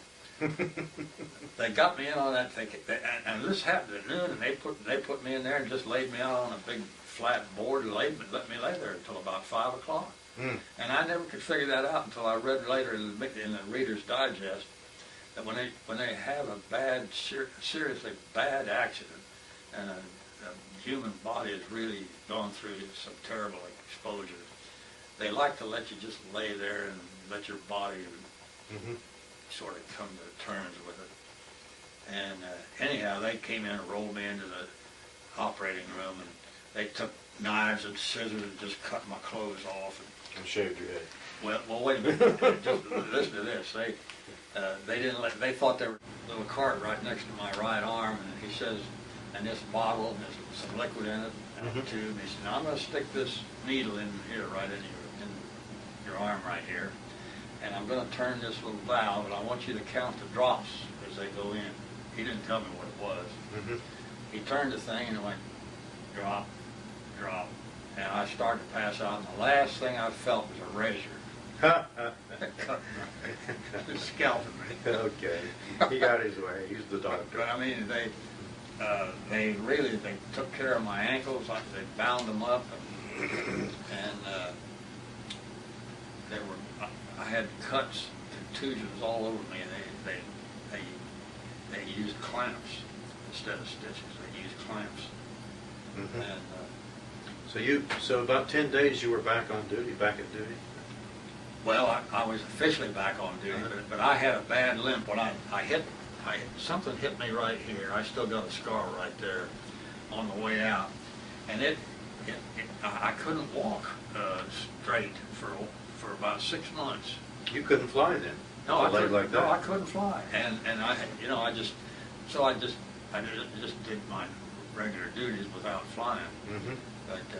But I finally got back to flying, and then they sent me home. Okay, now let's get to that.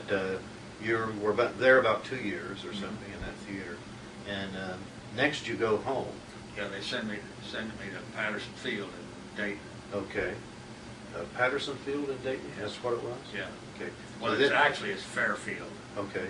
So then you can have a reunion with your wife there. Oh, well, they sent me, they gave me, I think they gave me about 2 weeks leave or something like that. And of course, we still had the house that we lived in Dallas. In Dallas, yeah. In the meantime, she had gone to work for Braniff at the ticket counter. The chief pilot went over and said, "Gene, since Paul's gone, would you like to have a job to keep kind of busy? We'll pay you for it." She said, "Oh, yeah." Oh, no, here's what she did. She said, "I'll write Paul and ask if it's okay." Did she? Yeah, she wrote and asked me if it was okay. You gave her permission. I said, "You go back, you go over there and work all you want to." Anyhow, when I came back,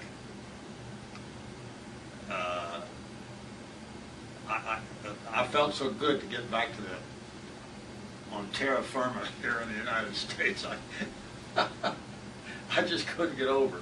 And then it took me about, I don't know, it was 2 or 3 days from after landing in Miami to get to Patterson Field and get all checked in there, and then they let me go home. And I rode on a military airplane to Dallas, and it was one night it left Dayton, I don't know, about 10 o'clock. I guess I got into Dallas about midnight or something like that. And some of my old buddies with their wives and my wife picked me up, and what a reunion. Oh, I bet. I'm telling you, I loved that girl like nobody ever loved a girl any more than I did that girl. She was something else. And you ended up in Dayton. No. Well, this is a funny story. She was staying with her mother and dad in Portsmouth, and until I could find a place to live. And on the bulletin board it said, in the personnel department they had a bulletin board where people put places for sale and places to rent.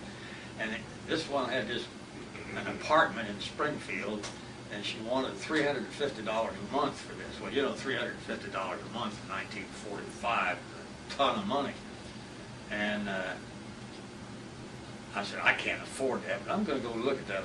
I'm going to go look at that because I can't believe somebody's got a small apartment for $350 a month.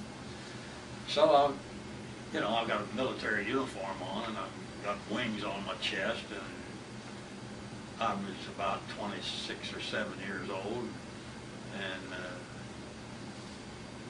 so I thought I'll drive up there, and I drive up and I knock on the door, and this woman comes to the door. She said, yes.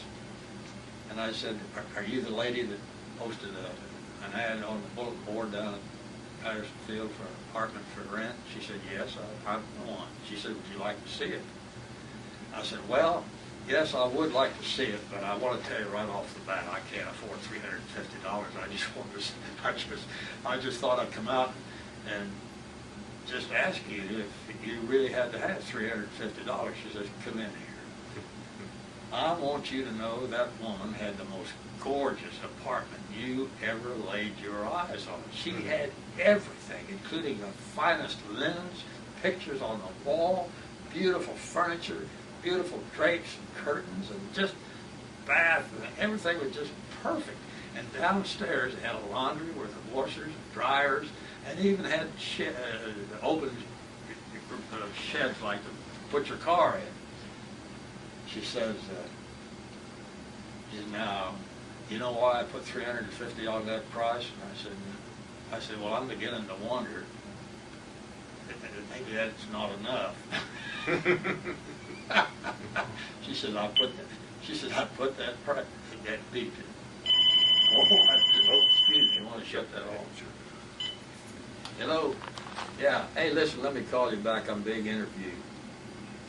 Okay, I'll call you. It wouldn't have been your brother, would it? My nephew, okay. Retired nephew off United. Okay. I told him that you were coming. Oh, okay. So, but anyhow, she said, well, I tell you what, I'll let you have it for $175. That'd be all right. My goodness. I said, I can't wait. I went and got my wife, and when I put her in that apartment, she was absolutely in heaven. Oh, bet. Just thrilled pink. Oh, bet. And Gracious. so anyhow, we were there. In the meantime, they ran me through top secret stuff for top secret clearance because they were calling me to Washington a lot, and I was in and out on things, and then they'd have to say everybody that's not cleared out, it would be in a conference or something, and of course I wasn't cleared, and so this colonel that I was going with, he was not an aviator, he was just a regular colonel. He said to me, he said, I'm going to get you cleared on top secret. And I said, what for? He said, well, I know this idea of putting you out of the room when we get to discussing things. He said, you need this. Well, they cleared me up. They really give you an exam, I tell you. They talked to everybody that you ever knew about. But anyhow, I was cleared for top secret. And tell me a secret. Yeah. Tell me a secret. I don't have any secrets. You don't have any secrets anymore? No more secrets. They've all been published? Yeah. What'd you say? Have they been declassified? Yeah, they've been declassified. Mm-hmm. I did learn this. I learned to be careful what you said in front of a reporter. They just, well, I tell you why I say that. While we were still overseas, we would get magazines. The new airplane command have a bunch of magazines in it. We all read these magazines. And somebody that had been in our theater, when they went back, they were interviewed by reporters.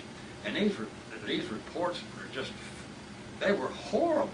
I mean, they were just outright lies. And I thought to myself, why would those guys say that? I mean, I knew old Joe. He wouldn't say something like that. He was. In other words, their quotes actually made him appear to be lying. And so I made up my mind, well, when I go home, if some reporter comes up to me, I've got 2 words for him: no comment. And the reporter comes up, oh, Major, blah, blah, blah. I said, no comment. I keep right on going. And okay, well then how long were you in the States then? well, this was 1945. No, yeah, About 44 or something.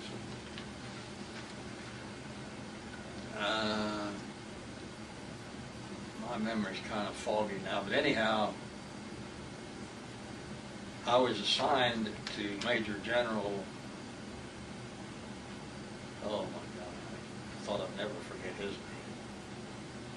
He was the guy that, when he was a colonel, he was instrumental in getting the radar that picked up the Japs coming to Pearl Harbor. Do you know that story? Yeah. Yeah, and this guy was a colonel. And he had the radar installed on the hill. He was the one that he was the one that approved the purchase of radar. Most people didn't want. Most of the military didn't want it because it was just, just a, what was it, a toy. And he saw the value of it. Roger B. Colton, that was his name. Colton. Roger B. Colton. He was a colonel. Right after Pearl Harbor, he suddenly jumped to Major General. They recognized him quickly. And so, anyhow, they assigned me to him. And well, of course, he was not a pilot, but he wanted to go fly everywhere. And he wanted to sit up in the co-pilot seat. Well, that was okay with me. And he wanted to wear a headset. He was a Signal Corps general. And of course, Signal Corps, radios and communication. And he would hear me. He would hear what I'd hear, and then we had microphones. We had to do this, to talk. Whereas now you just punch a button and you just start talking. You don't have a microphone, so to speak. It's this little thing that sticks out by your lips here. And anyhow, he'd say, I don't understand what they're saying. And he said, I don't think you're understanding it either. You know what they're going to say, and then you just say, Roger. I said, no, I don't know what they're going to say. He said, well, I can't understand them. I said, well, you'll have to fly more just to get used to it. But anyhow, he was a famous guy, but he wouldn't. I applied to get out of the military. I mean, something came across my desk, and it said, if you have this, this, this, and this, you're a candidate to be released early. Well, I'd been in 2.5 years, by this time it's about 3 years I've been in. And over 3 years, because I was on active duty for 3.5 years. So anyhow, I put in for this was a special War Department circular that came out, and I learned this from the sergeants: to read everything that comes across your desk, because you don't know, it might be something good, it might be something bad you want to avoid, see. So I read everything, and all of a sudden I read this, and I thought, gee, maybe this is for me. And I read it, reread it, and I said, I see the gate to the wide open gate back to paradise. And so I put in the application. Well, and I said to the commanding general, Army Air Forces. That was Hap Arnold. You've heard of Hap Arnold. Well, he was the big #1 man in the Air Force. Did you ever meet him? No, but I mean, whenever you want something, if you really want it, address it to the top man. See, so I picked the top man, to Commanding General Hap Arnold, H.H. Arnold, through channels, meaning that it has to start with whoever you're working for now. Well, I was working actually for a bird colonel under General Colton, but General Colton, he thought he owned me because he wanted to go somewhere. He said, Major, get the airplane ready. We're going somewhere. I So anyhow, I put this in, and the colonel said to me, he said, boy, when the general sees this, he's going to throw the book at you. I said, what do you mean? I'm building up my hopes I'm going to get out of it, get out and go back home. And I thought, oh my golly, if this colonel says that he's going to throw me out, I didn't think I had a chance. Anyhow, the colonel, his name was Richmond, Colonel Richmond, said, and I forget how he put it, he didn't approve it or deny it. He said he passed it on to higher authority, which was General Colton. And General Colton said, N-O in big letters. And then, of course, he had to send it to somebody else because it said through channels. Mm-hmm. Well, I want you to know that in about 3 or 4 weeks, I got my orders to go back home. No kidding. And I'd still be there if it hadn't been for those sergeants telling me what to do. Exactly. No. So he didn't get his way. You got your way. Yeah, but he wanted me. He loved to fly, uh-huh. And he wanted me. And I'll tell you what happened one time. I was coming in for a landing at Patterson Field, and the weather was bad. It was in the wintertime, and I came in, and just the last 500 or 600 feet, I was running into sleet, and I couldn't see out through the windshield. But on a DC-3, the windshield comes together like this, and the compass is right where the windshield comes together.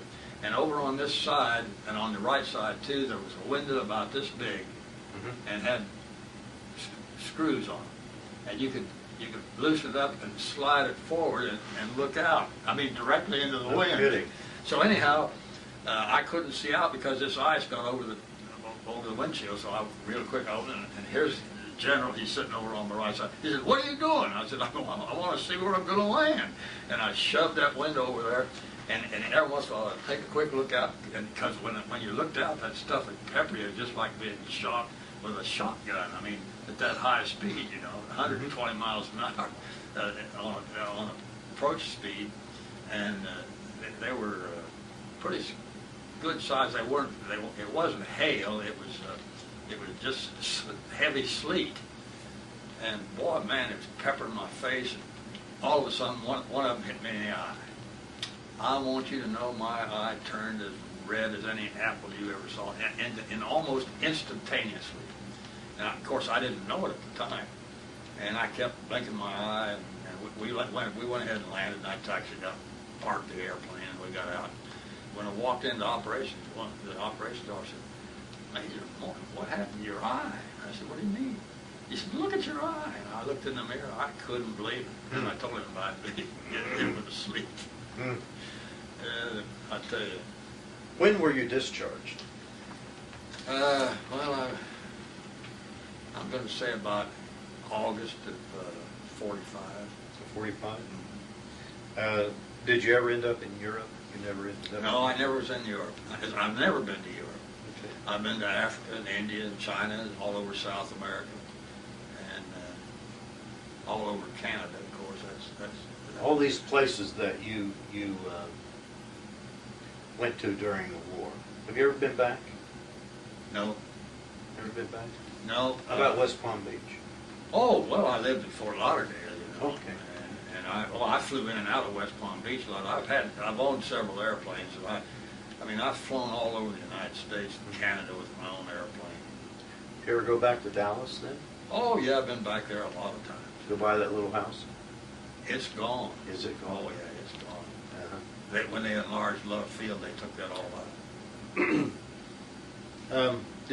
That was the end of your military career then? Yeah, I went back on the airline, and they checked me out as captain right away, and I was on board. You were on. And I remember I was flying between Kansas City and Chicago when we had a radio in the cockpit.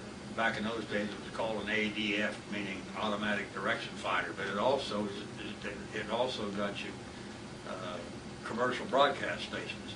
Mm-hmm. And there had been a lot of chatter on about the war coming to an end in Europe, and so all of us, we'd tune in the news, and take a listen to see what's going on, and of course we'd turn it off when we were navigating on instruments. But between Kansas City and Chicago, it took 2 hours, about 10 minutes to go from Kansas City to Chicago in a DC-3. And on the way, I heard about VE Day. I couldn't believe it. I couldn't believe that the war was over. Mm-hmm. And so when I got to Chicago, man, there were kids out there selling extra, read all about it. And I bought a paper. And, Still have it? well, when I moved to Wheelersburg here, I took it down and gave it to one of the school teachers at the school. Mm-hmm. I told them that somebody there might want to have it for the record. Mm-hmm. And it was a Chicago Tribune. And,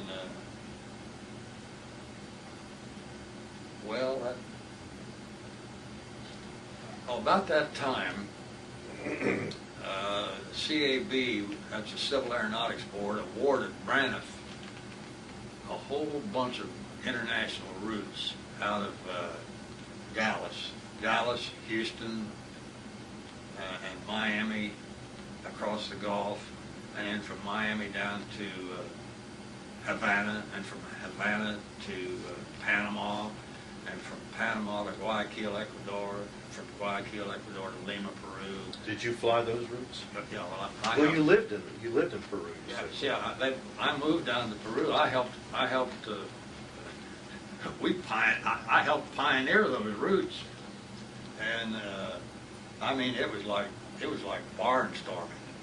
There was nothing. There was hardly any radios down there. It was really primitive. But we built her up, and we covered the whole South American continent.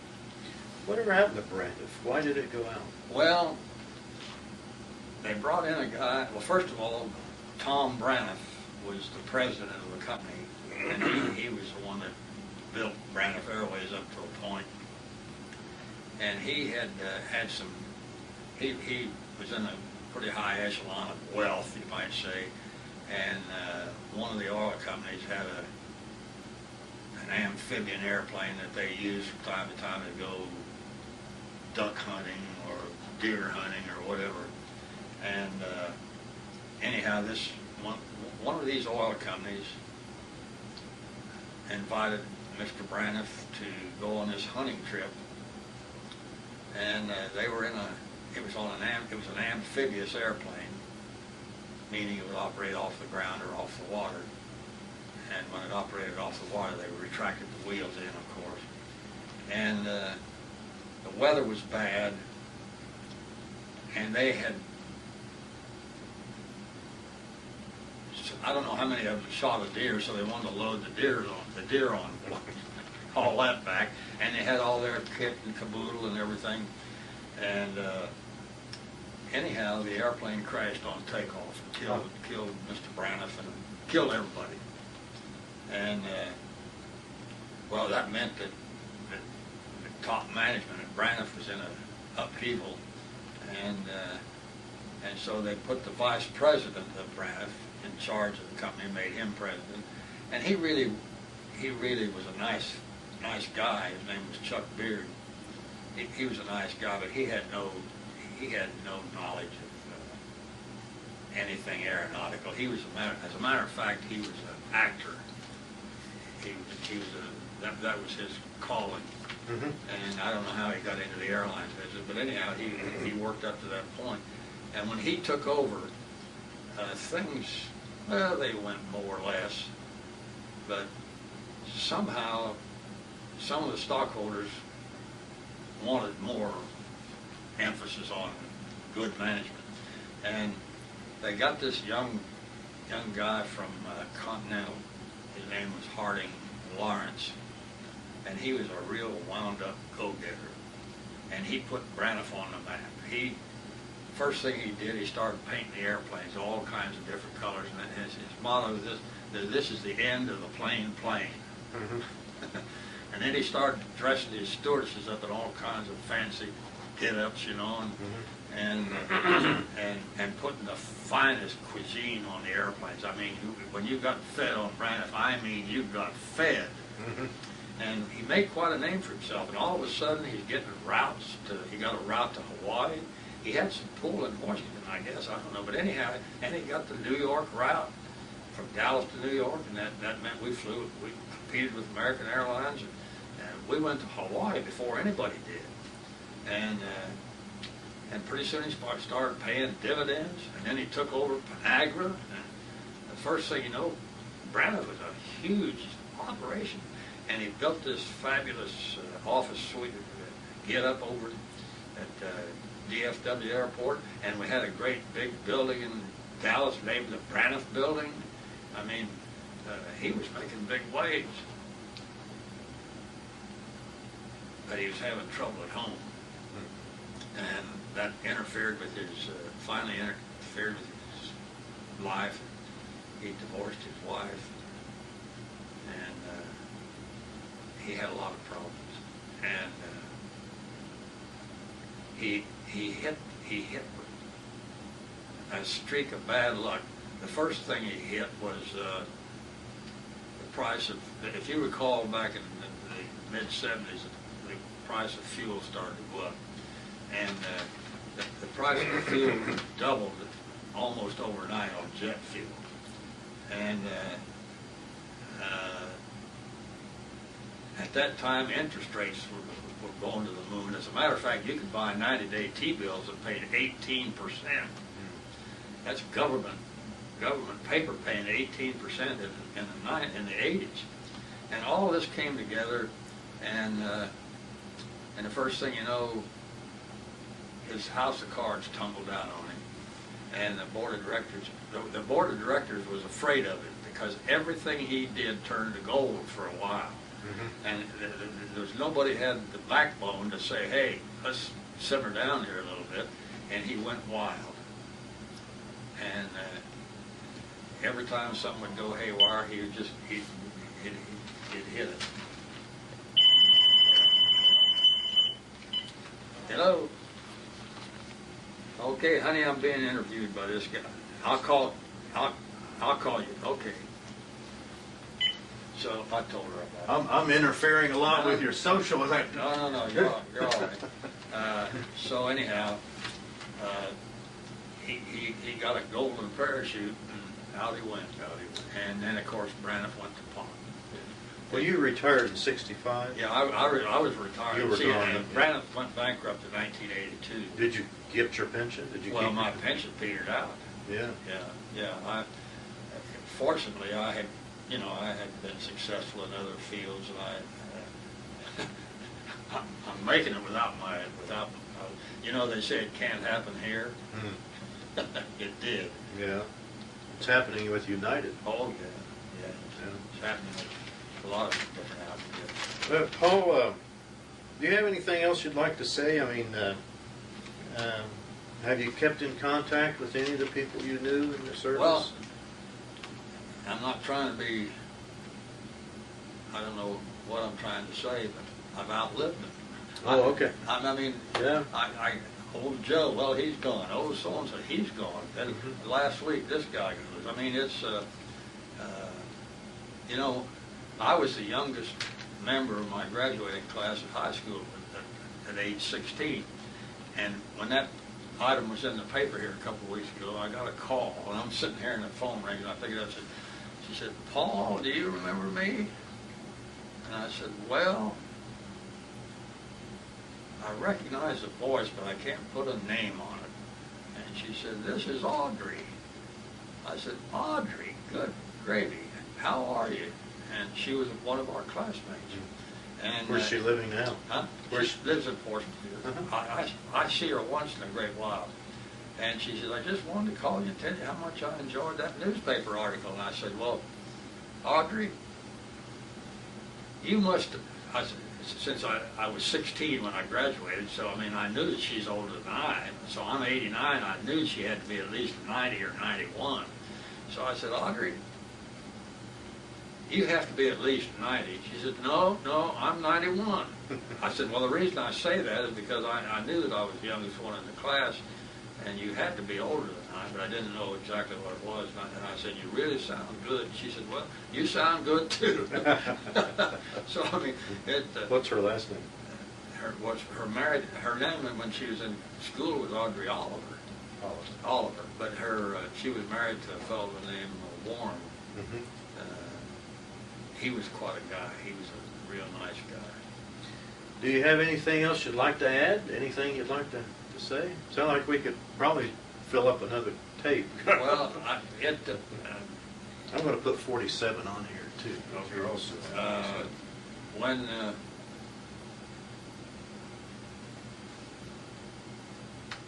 well, I tell you, one of the big fun things on the South American operation was we pioneered those routes. I mean, we just start out with a map, and oddly enough, we got maps and charts down there, and it would show a mountain there, and it would say on the mountain 14,600 feet, more or less.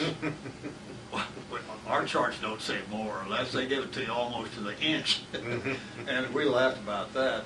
Yeah, you had to keep a sharp eye out for those more or less. Yeah, that's right. But we had a lot of fun down there. Yeah. Did your wife live down there with you? Oh yeah. We lived in Lima for 2.5 years, and then they. Did you like Peru? Oh yeah, we had a lot of fun down there. My wife took Latin in high school, so she picked up Spanish pretty fast down there. And I would travel around these different places, and the bus boys and everybody at the hotel and everything, they wanted to learn English. And I'd say to one of the bus boys, "How do you say this in Spanish?" That's not important, he says. "How do you say it in English?" I mean, they wanted to learn English. They didn't think the Spanish was that important. No, I'm trying to learn Spanish, and they won't cooperate. What do you what do you do now? Well, that's a good question. People ask me that. I said, "Don't bother me. I'm retired." Yeah, but what do you do? Well, I tell you, I'm healthy now, but over the period of the last 15 or 16 years, I developed a problem with my prostate. You know, that's typical for men. You know, that they have prostate enlargement, and when I first moved back to Portsmouth here in 1990, I realized that I needed some help, and I found somebody, and they said, "Well, go see Dr. Walker. He's a nice guy." So I went down to see Dr. Walker, who was a local urologist, and I went in and had a long talk with him, and he said, "Well, we'll take care of you." And he took care of me until the day he retired. I was his last patient. Really? And he refer you out? He referred me to some people in Ashland, and I went there, and I've gone there for 2.5 years, every 6 months.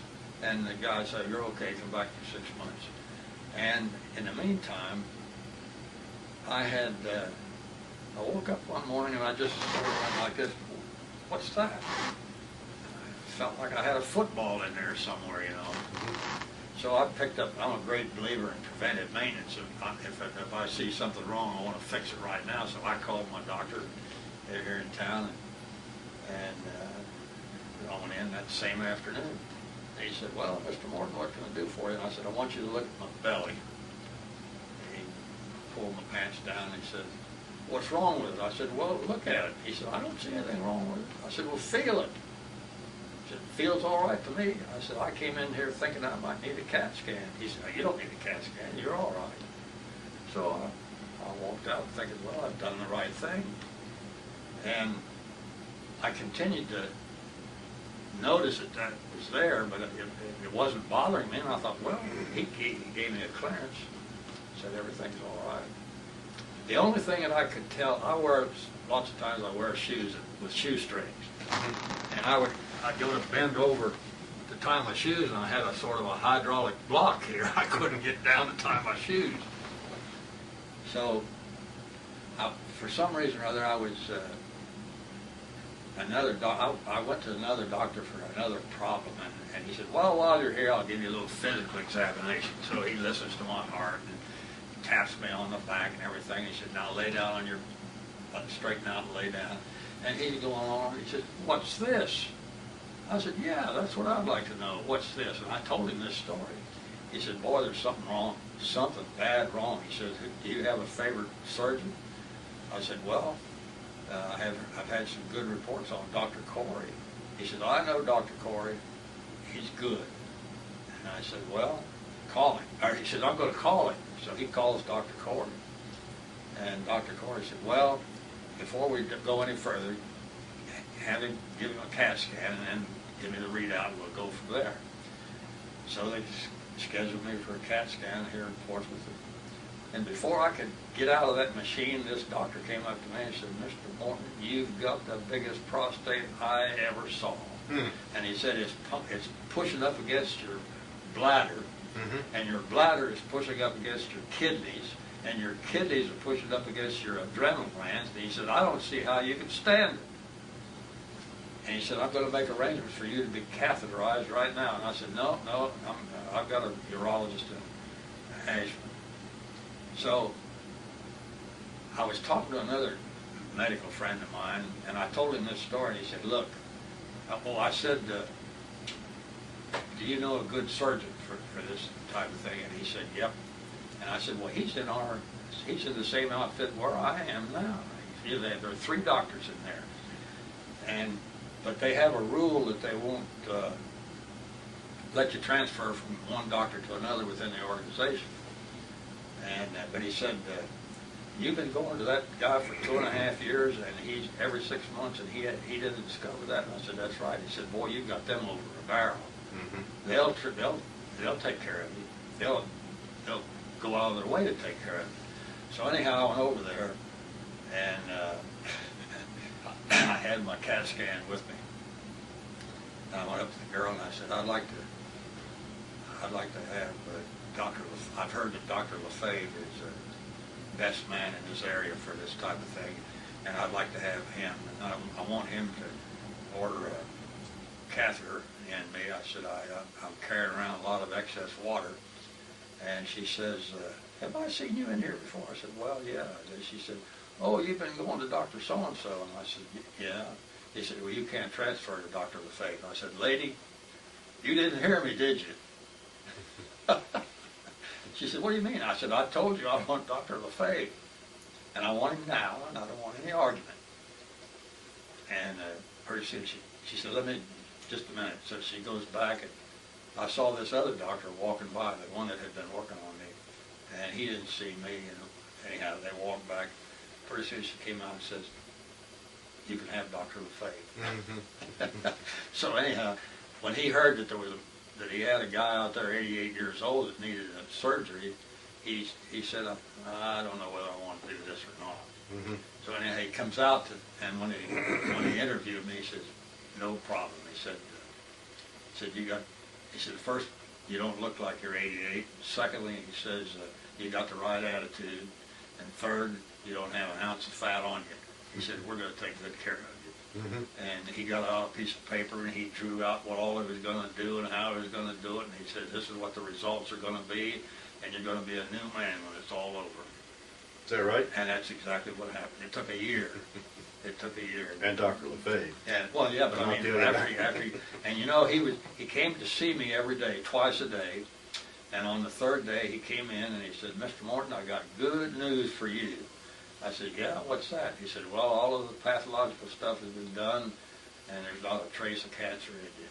And he said, and not only that, but you're making good progress. He said, I've got a couple of guys that are 20 years younger than you, and they're having a hard time. So I felt very fortunate to have good health after that. Well, listen, thanks for everything you've done. Thanks for your time today. Well, I don't know.